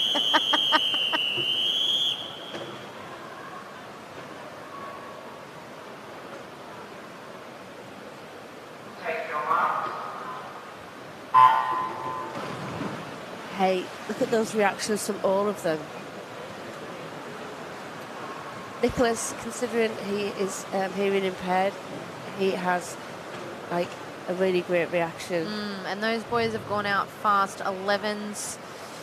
Underwater's beautiful from James Ward there. Also in lane 6, Yash Taki. He's from Melbourne Swimming Club. Training with Ian Pope there. What he doesn't know about swimming, you don't want to know as well. He's been around a long time. James Ward there, coming down to his last 25.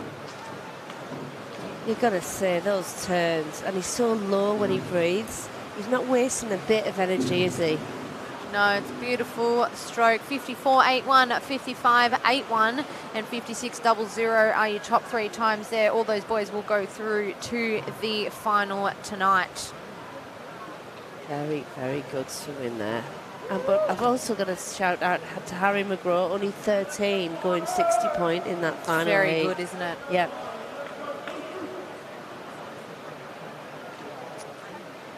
And next on our program, another men's event, 400 medley. We will have heat 1 swum this morning, and then heat 2 is a timed final. So heat 2 is a straight final through to tonight. So we've got the 3 boys here this morning racing against each other for a good time in a 400 IM, which, might I add, Sam, is probably one of the toughest swims in the program. 400 IM. Oh, it is. I mean, when you think about it, you're having to change from stroke to stroke. You've got 100 fly is the first thing up. Which, might I add, we've just seen the boys do Yes. on its own. Yes, that's right. And these guys are backing up 4 different strokes, which it's the decathlon of swimming. It really is, isn't it?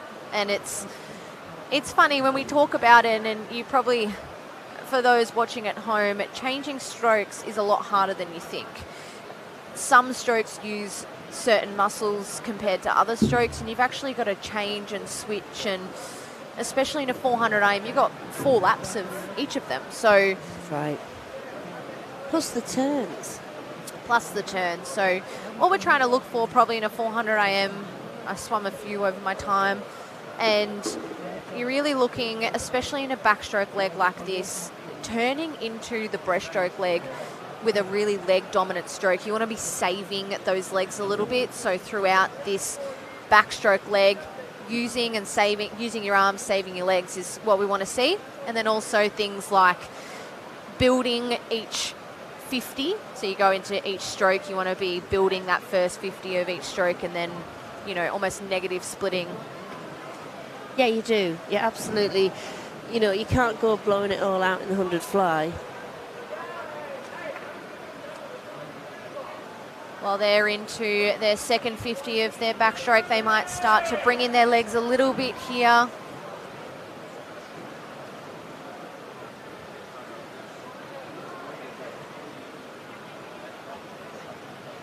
In lane 5 there, Brian Ward having a nice backstroke leg. He's smooth. He is very smooth. He looks like he you know, he's saving it up a bit. You can't always tell, you know, until they actually get on the breaststroke whether they are a breaststroker or not. Yes. You know, and then suddenly you go, oh, yeah. And I did notice he did do the crossover turn there, which is good to see in a 400 IM. We've seen 200 IMs earlier today, 100 IMs earlier today. We've been talking about those turns and how specific they are to IM. It's the only time you're going to do that turn is in an individual medley. So yes, it is. coming through now. Byron leading nicely, having a nice breaststroke leg there, coming down to the turn. Doing a very, very positive touch for that turn.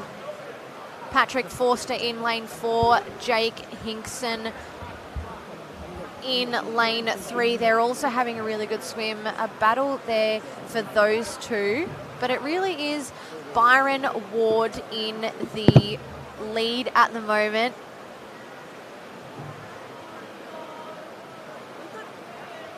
He's putting on a good swim. We've got James Hickman here from New South Wales. Now, James Hickman is an international medalist in the fly events. Yeah. Weren't you world champion short course, 200 That's right. fly? 200 fly. That's right. Yeah, I did it a few times, so this was a sort of size of pool that I like to race in. I did the 400 medley for a little while as well, actually, and swam that at Commonwealth Games. Yes. Yeah, me too. I did the 200 IM, 86, and then the 400 in 1990, which I completely regretted. And I wasn't even born then. No, you weren't. No, well, see, well, we're from the north of England. We're multi-talented, aren't we? Well, no, I would say hard workers. I wasn't expecting to get on the cams. I was just going to have a listen to you and see how you were going. But no. Yeah, 400 medley. Actually, I had a deal with my coach on the 400 medley. Yes. Which was, if I broke the British record short course and long course, I'd never have to do it again. Well. So Commonwealth Games 1998, long course, British record, broken, never swam. Never swam ever again. That's right, that's it. My breaststroke was absolutely terrible. But yeah, this is good swim here. Byron's coming in. He's going to take this one. Yeah, that's a great time. 4:41.81 there. Good time for him. Very much on his time. These three boys have gone on their times, entry times this morning. So, and a great name, Byron. I love that. And he's looking like I used to look at the end of it as well, which was absolutely done in. We did mention good on him. that this was one of the toughest events on the program. So good to see these boys out here this morning. As we now head into a bit of a splash and dash, 50-metre breaststroke. Again, our multi-class girls getting up and swimming for maybe the 4th or 5th time this morning. I'm very impressed, actually. Oh, absolutely. And multi-event. They've had the 200. We're just saying they've had the 50 fly. Now they've got the 50 breaststroke. Yeah, 50 breaststroke, 50 fly, 100 freestyle, 100 backstroke they've also had this morning. So.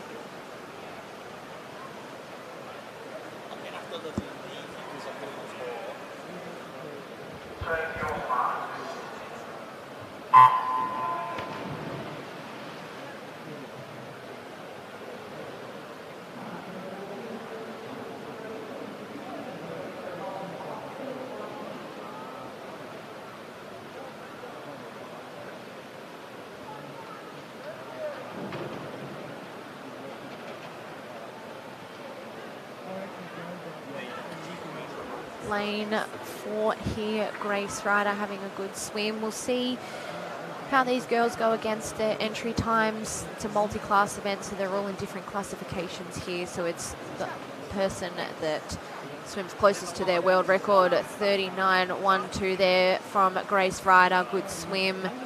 She's happy. She's looking at her parents. Big smiles. Thumbs up. Lane 2, Ruby Halliday, 45.30. Good swim from her as well. Nice to see these girls going all around their entry times, if not faster. So good swims by them.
Well, we just saw the girls multi-class. Now we've got the boys in the water. 50-metre breaststroke as well. 4 swimmers here. Sorry, we've actually only got 3 this morning. Riley Blitz in lane 4.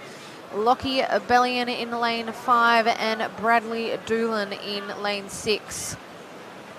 Do you know Lockie Bellion's sister? She was a great breaststroker. Runs in the family. Yeah, he's following in her footsteps, tell you. 35.68, 38.85 for these swimmers. And here's Bradley. I'm telling you, what he doesn't know about swimming. He's like he studies the sport. We love to hear Honest that to those goodness, swimmers. He's great.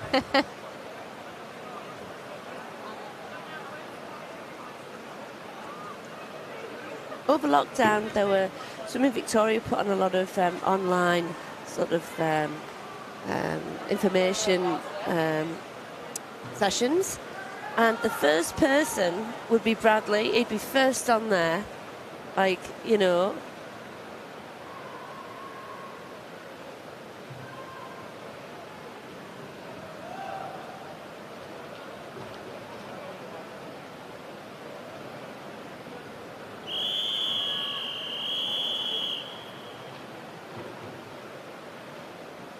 Oh, now here's an event. 200 fly. 200 fly for women. We've got Abby Mesher, 12 years old, over in lane 1 for Caulfield Aquatic. Rihanna Chen, only 15 from DVE. And Madison Brand from Cheltenham, also 15. Oh no, Maddie's not there. Excuse me. And Taylor Miller from Melton Swimming Club out in Melton. Look, she's doing a very good job. Only 13 years of age. So, do you know what? Hats off to these girls really taking this event on. My event made 2 Olympic finals with 200 fly when I was just 17. And then again at 24. So, good to see them tackling this event.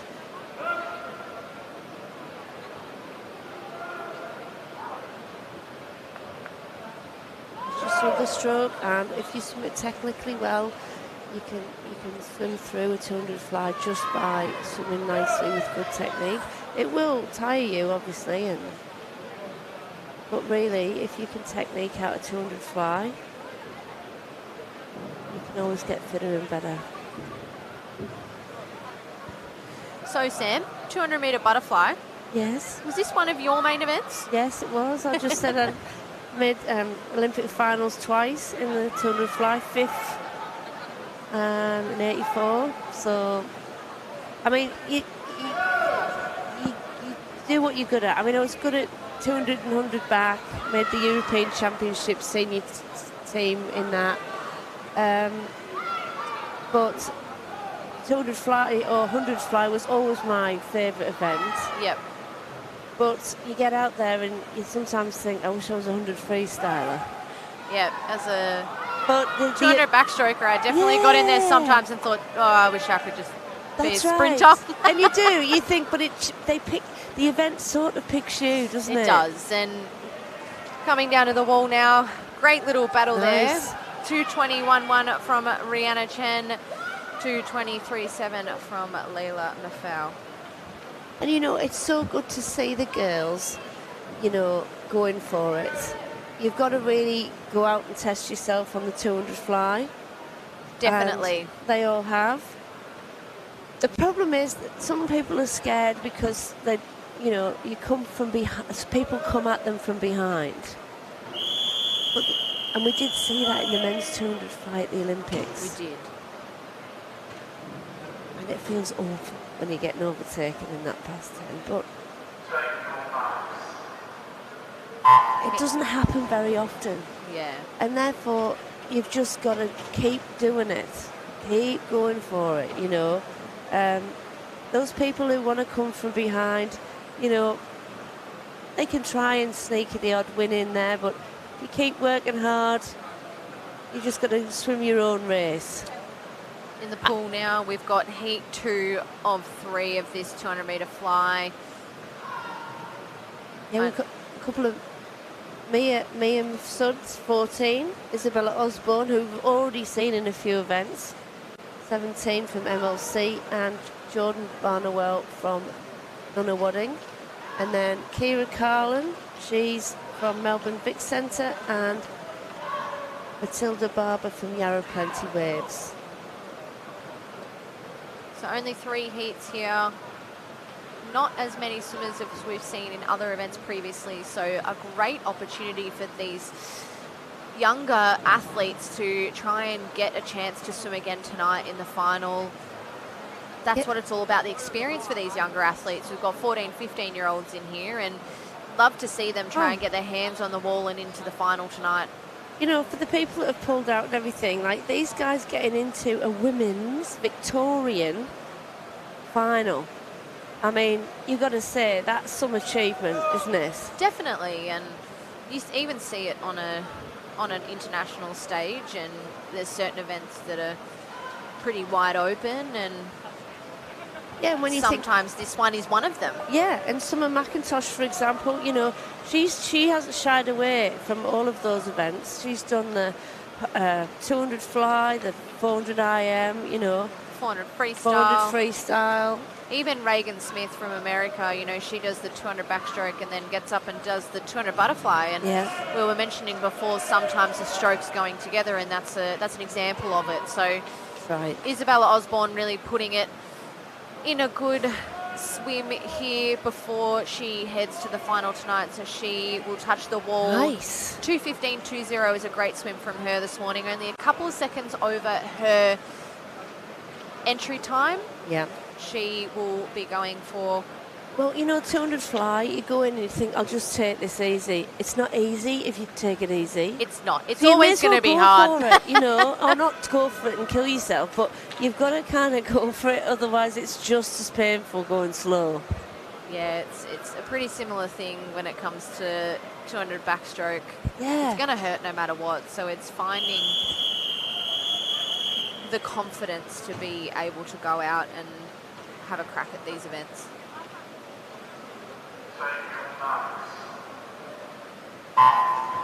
Now, Mia Yeo here, she's at the Peninsula School in Mount Eliza, near me, and she trains at Caulfield now. She was at Cheltenham, but I've watched her for years and years, and Mia stuck in her improvement for quite some time, but just kept working away and working away and working away. And now, look, she's had like a second wind. All that hard work she put in, it's really paying off now. Yeah, definitely. And we tend to see that with female athletes. There's a bit of a plateau around that 15, 16, 17-year-old age group. And a lot of the time, the best go through it and come out the other side. So it is important to note that that does tend to happen, especially with female athletes. It happens with males as well. It's not always, we mentioned it before, it's not always a straight line to success. It's got your bumps along the way. So, and you know, I've always wanted to coach somebody to go faster than me. So I don't know whether Kenny would allow it, but if she did beat like swim at 2:10, then at least I'll be able to say she's in the same club. I'm getting near it. I'm getting near coaching someone of the same. Mia here with a beautiful stroke. It's smooth, it's relaxed, it looks easy, and that's what we've been talking about, trying to get your stroke comfortable and easy. It's not easy though. No, and she's looking down well as well. A lot of people, they keep their heads looking forward when they go down, and you come to a bit of a grinding halt. So the fact that she's getting that free momentum from getting her head down. It's a beautiful swim from It Mia. really is. Coming down to the wall now. Bit of a battle though. Remember, this is just the heats. These girls are battling out to make the final. Some of these girls are only 16 and 14 in this event, so good opportunity for them to swim in an open championship final. But she's led start to finish. Mia here comes down to the wall in a time of 2:13.37. Nice. beautiful swim from her. We will see her tonight in the final. And you know what? I think some of those young girls are going to get in, tonight into the final. Some of the 14, 15-year-olds, like me and Sud.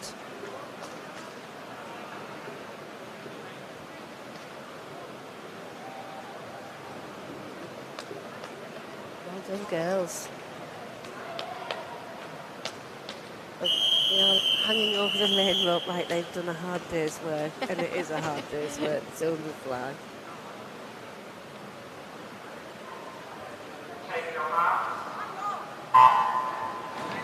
And now we're talking not a hard day's work, men's 50 breaststroke. I reckon some of the boys They'd would disagree. debate that with you. They certainly would, yes, I think they would. 50-metre breaststroke now in the water, event 26. 9 heats of this morning, only 2 laps. We saw the Multiclass do it earlier. So in this event, you'll see we've had the 200 breaststroke this morning for the men's. We've now got the 50-metre breaststroke, and their stroke rate's going to be much higher, just like it was there in lane 7, a 31.60 from Sham Al-Yusuf. Great swim from him. Yeah, Sham, he's been swimming for quite some time, but he's only 17 and he's always stuck at D5, and they've got a really good group of boys training there.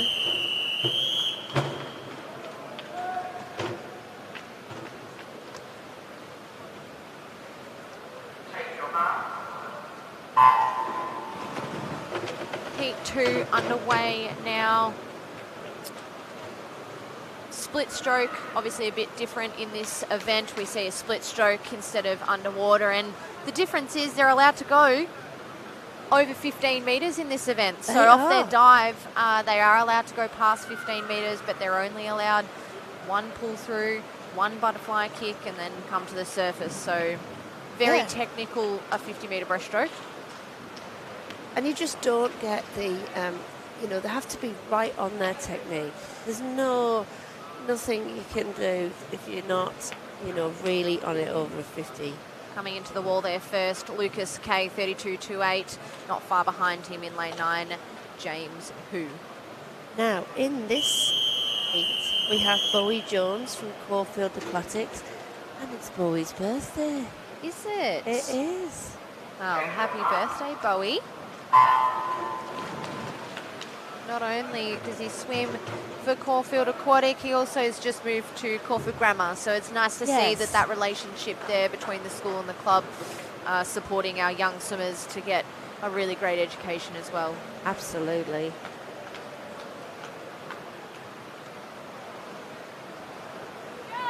And it's a win-win. Any school that has swimmers, they are so dedicated, training in the morning, training at night. There's such an example of, mixing academia and how sport transfers over to working hard. Jack Sharp there coming in first, 30.92. Second over in lane 1, Andre Talarico, 31.07. From Runner Wadding. Another good worker there. Yeah, we've seen MLC obviously swim out of the MLC pool for a long time, and that relationship worked really well. They're a dominant swimming club, and a lot of their swimmers, their female swimmers, go to MLC as the school, so it definitely is beneficial that these schools have these swimming clubs associated with them. Yes, well.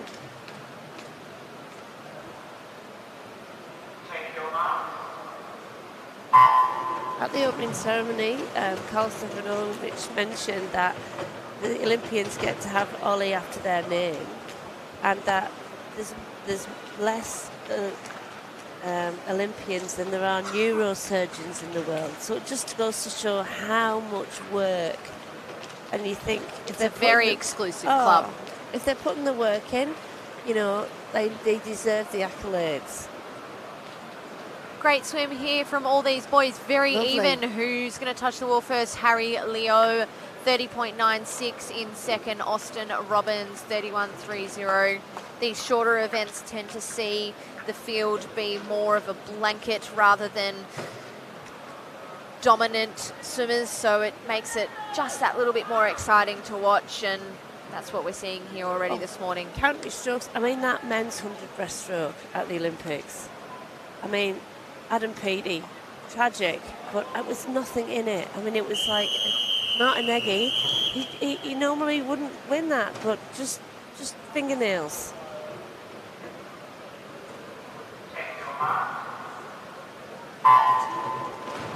Heat 5 of 9 in the water now. Great start there from the middle of the pool. Damien Lane in lane 4. Yeah, he's from M1 Swimming Club. And those distinctive yellow and red caps. The great turn. But up on this end, lane 8, Jackson Bedgood, Ivanhoe swim. It will be Damien Lane there, 30.81, touching second. Jackson Bedgood, 31.02. Building up a good programme, Arco at Ivanhoe.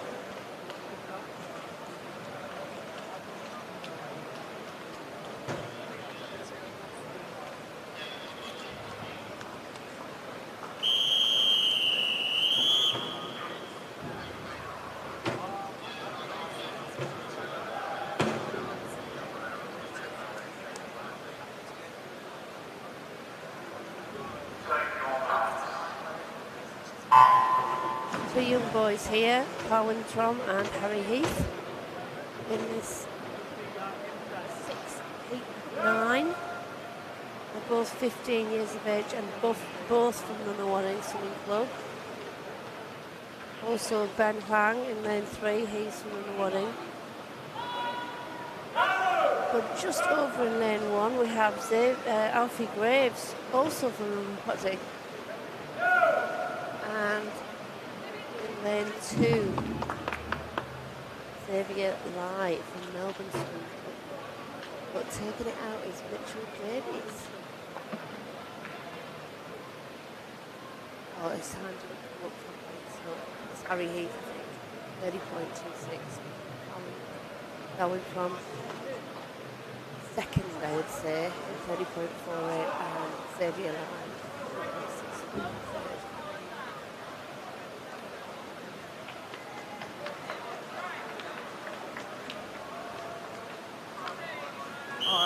Well, we are heading into our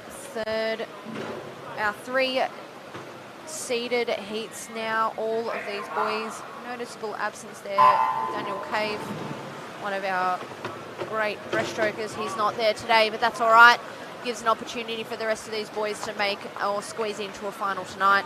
Yes, it does. But going out there, Kieran Jasingi, I used to coach him when he was at CA Tritons. Now 27 years of age. Excellent technical swimmer. Over there, though, in lane 2, Felix Dressel-De Bruyn. We know that he's a great breaststroker, so he will touch... Sorry, Kieran Jasingi will touch first, 28.79, but not far behind him, 0.01 behind him at Felix Dressel-De Bruyn. And our very own Thomas Sutherland, one of the guys that went to the Oceania Championships. 29. And he's only young, too. 29.59 there from Sutho, as he's called by a lot of his mates in the swimming world.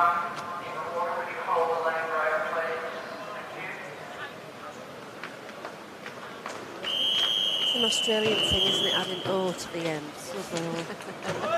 Tomo.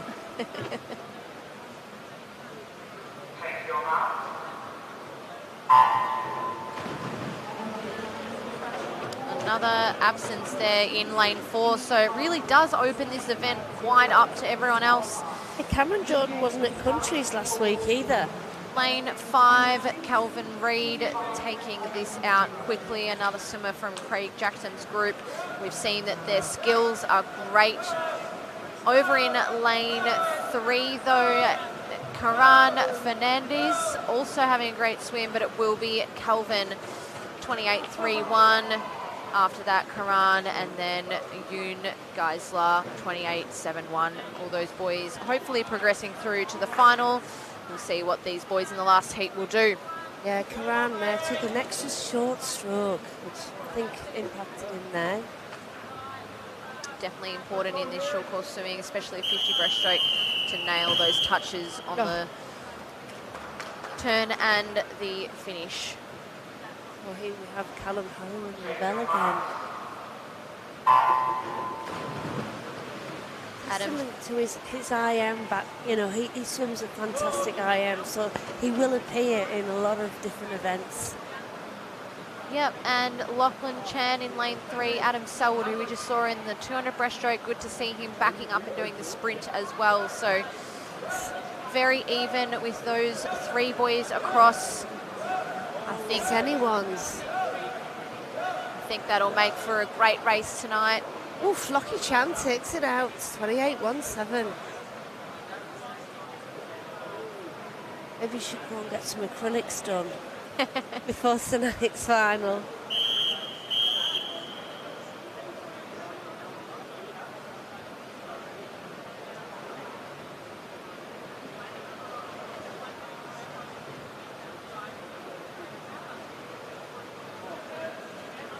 No, in open water swimming, you're not allowed to have acrylic nails or anything.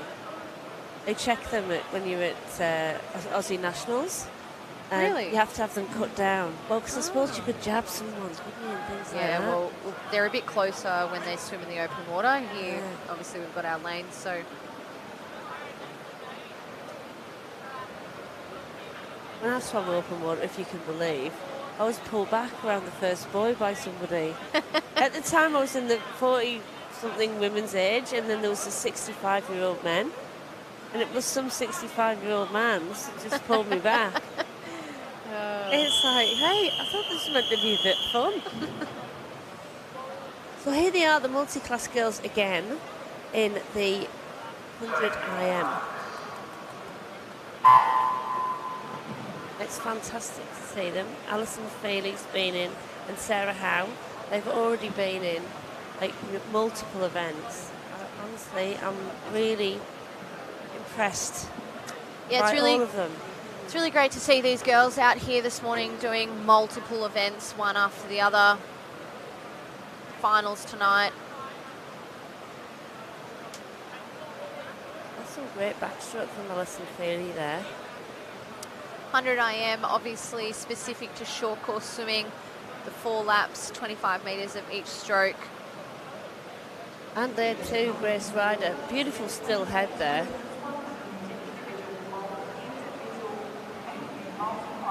Maddie Fox coming in with, that's a fantastic, turn of her hand, entering her backstroke with little finger first.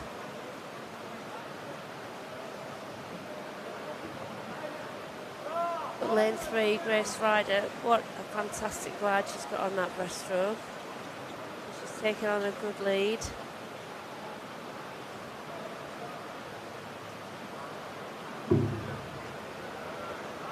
Lane 6, Alison Feely, though, she's not giving up. Sarah Howard battling it out a bit there. Oh, sorry, I mean Grace Ryder. Very nice, very close. First, but like we say, in the multi-class, it's first and nearest the world record. So they'll all get a different amount of points for these swims, and then the winner is given the gold. Victoria.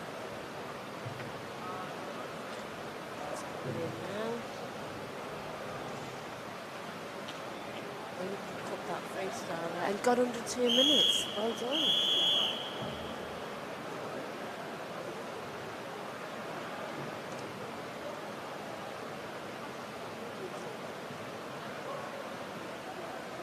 Men's multiclass.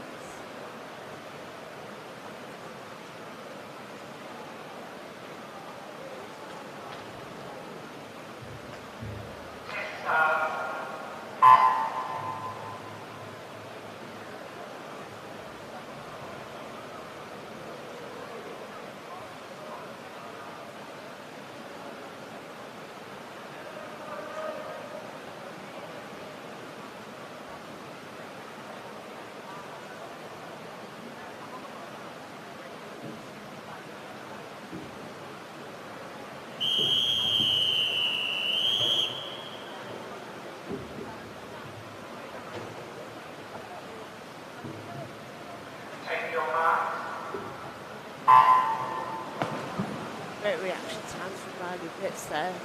0.58 off those blocks.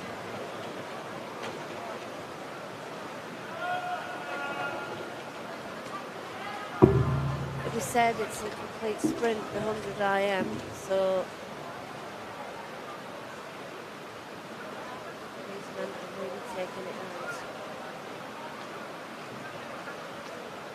Good backstroke leg from the middle of the pool there, 4 and 5.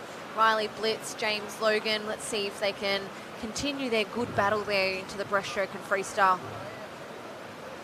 Yeah, James Logan chose not to do the breaststroke pull-out. He probably thinks it's faster for him just to come straight up.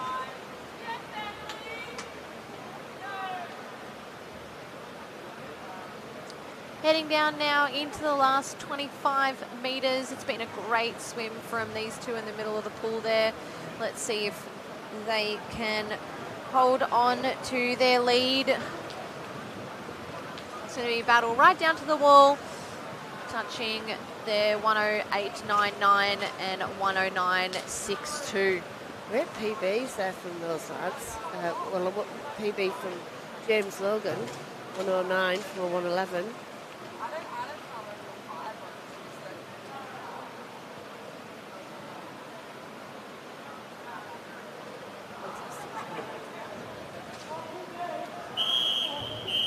All right, well, we finish there with the multi-class swimmers, and now we're into event 30, our second last event this morning, women's 200-metre freestyle. We have 5 heats of this. And then we will be back this evening with our finals. Well, here's an event that Australia has dominated. Definitely winning gold and silver in the individual 200-metre freestyle, then also the dominating the 4x200-metre freestyle over in Paris earlier. Freestyle relays tend to be got a lot of history in Australia of them, so all these. Well, it is the Australian crawl. That's what it was called, you know, because. And you learn it first here in Learn to Swim. Whereas in Britain we learn breaststroke and backstroke so that you don't have to put your head in. It's very interesting, actually. I didn't know that, yes, Sam. That's right. So we teach freestyle here first, but over in other countries they teach other strokes. Right. Very interesting. Yes. Turning on the wall there first, 31.27 by Alana Cummings. It's close, though, across the board. Certainly is. Very close for this heat. Some young swimmers in here. Madison Brown, only 14 years of age, along with Jasmine Hume as well, and Waylin Triong. Great to see 14-year-olds out here. Yeah, in the women's 200 freestyle in Victoria.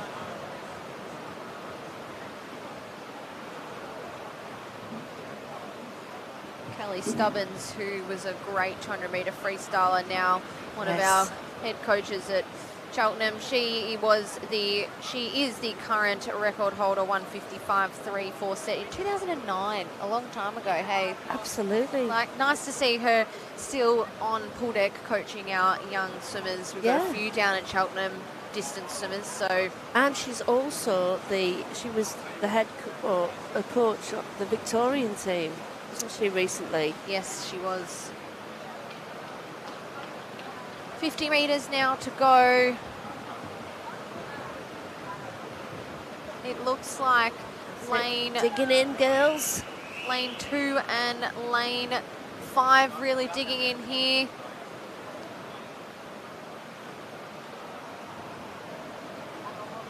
Oh, fantastic. These two girls. Alana Cummings, she turned first to the 50 and looks like she will finish the race strong. 2:11.90. Fabulous times there. 3-second PBs for those girls. Well done. Well worth the trip in.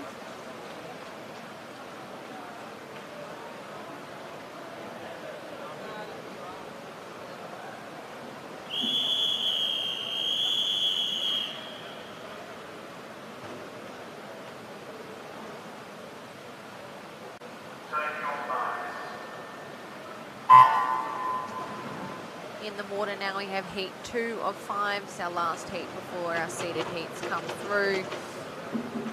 Great start there from the middle of the pool, lane 3, Aaliyah Wong. She's got a high stroke rate there. Again, the 200-metre freestyle probably starting to turn into a little bit more of a sprint these days. You see a lot of swimmers going out really strong and holding on instead of building into it as much. So, yeah, Lee looks really good, actually, I've got to say. But so does Sarah Cooper. She's from Furbank Aquatics. Again, you see, with the people dropping out when you've got no one beside you and it's so spread out, you really can't. I mean, I've got terrible depth perception, so maybe they can, but personally, I wouldn't be able to tell if they were ahead of me or not, you know.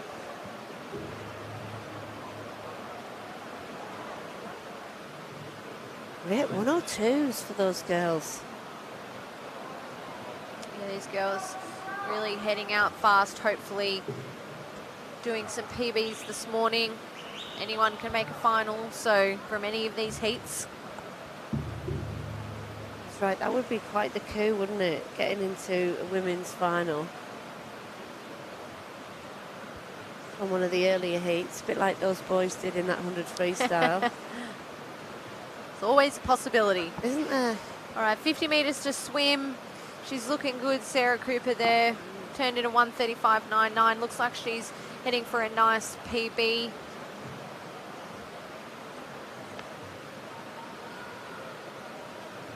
If she holds on here, not far behind her, Leah Wong, she started off well as well, so we'll see if these girls can go under their entry times. They're entered as 2:11s.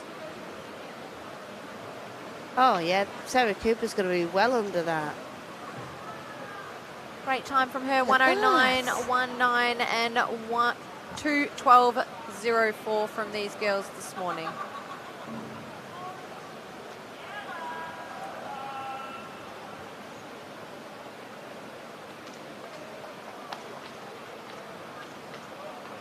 These are the seeded heats now.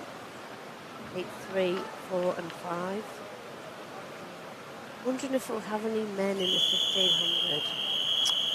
I've been thinking that. Yes. Obviously our fastest heat is swum tonight, and there's only 8 swimmers in that, but 3 this morning. So 11 entered all up.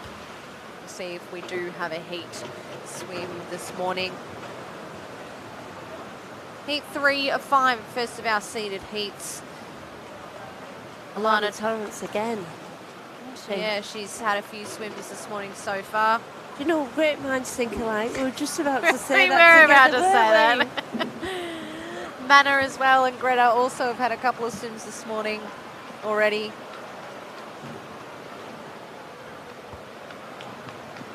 We want to see from these girls, again, some good underwaters, 3 or 4 kicks off the wall, not breathing on their first stroke. Obviously breathing stops your momentum, so coming off that wall at your fastest point, not breathing, keeping that momentum up. A lot of these girls competed at Olympic trials. And Kira Jeffs there over in lane 2, only young.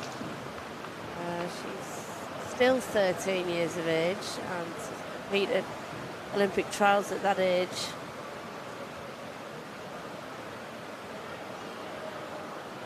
But lane 7, Zali Schneiders, she's kind of coming up there now. She is, she's having a good swim. Alana, though, looks very strong, doesn't she, and comfortable, I've got to say. And then we've got, from Cheltenham, Greta Saville, so following in her coach's footsteps, maybe. I have just overheard, Sam, that there will be no 1,500 metre swum this morning. I just overheard the lovely Deb in there, who's our announcer this morning. The listeners will be happy about that. So not hear my voice. yeah, they wouldn't hear us yapping away for 1,500. Coming into the wall now, it will be Alana Torrance. Nice 2:02.48 is a good time from her this morning. Over in lane 7, though, Zali Schneider's 2:04.13, a ripper swim from her as well. We'll see those girls most likely, hopefully, in the final tonight. Yes. So yes, for those viewers at home, we won't have a 1500 this morning. Those heats have been merged. We'll only see a 1500 metre freestyle tonight.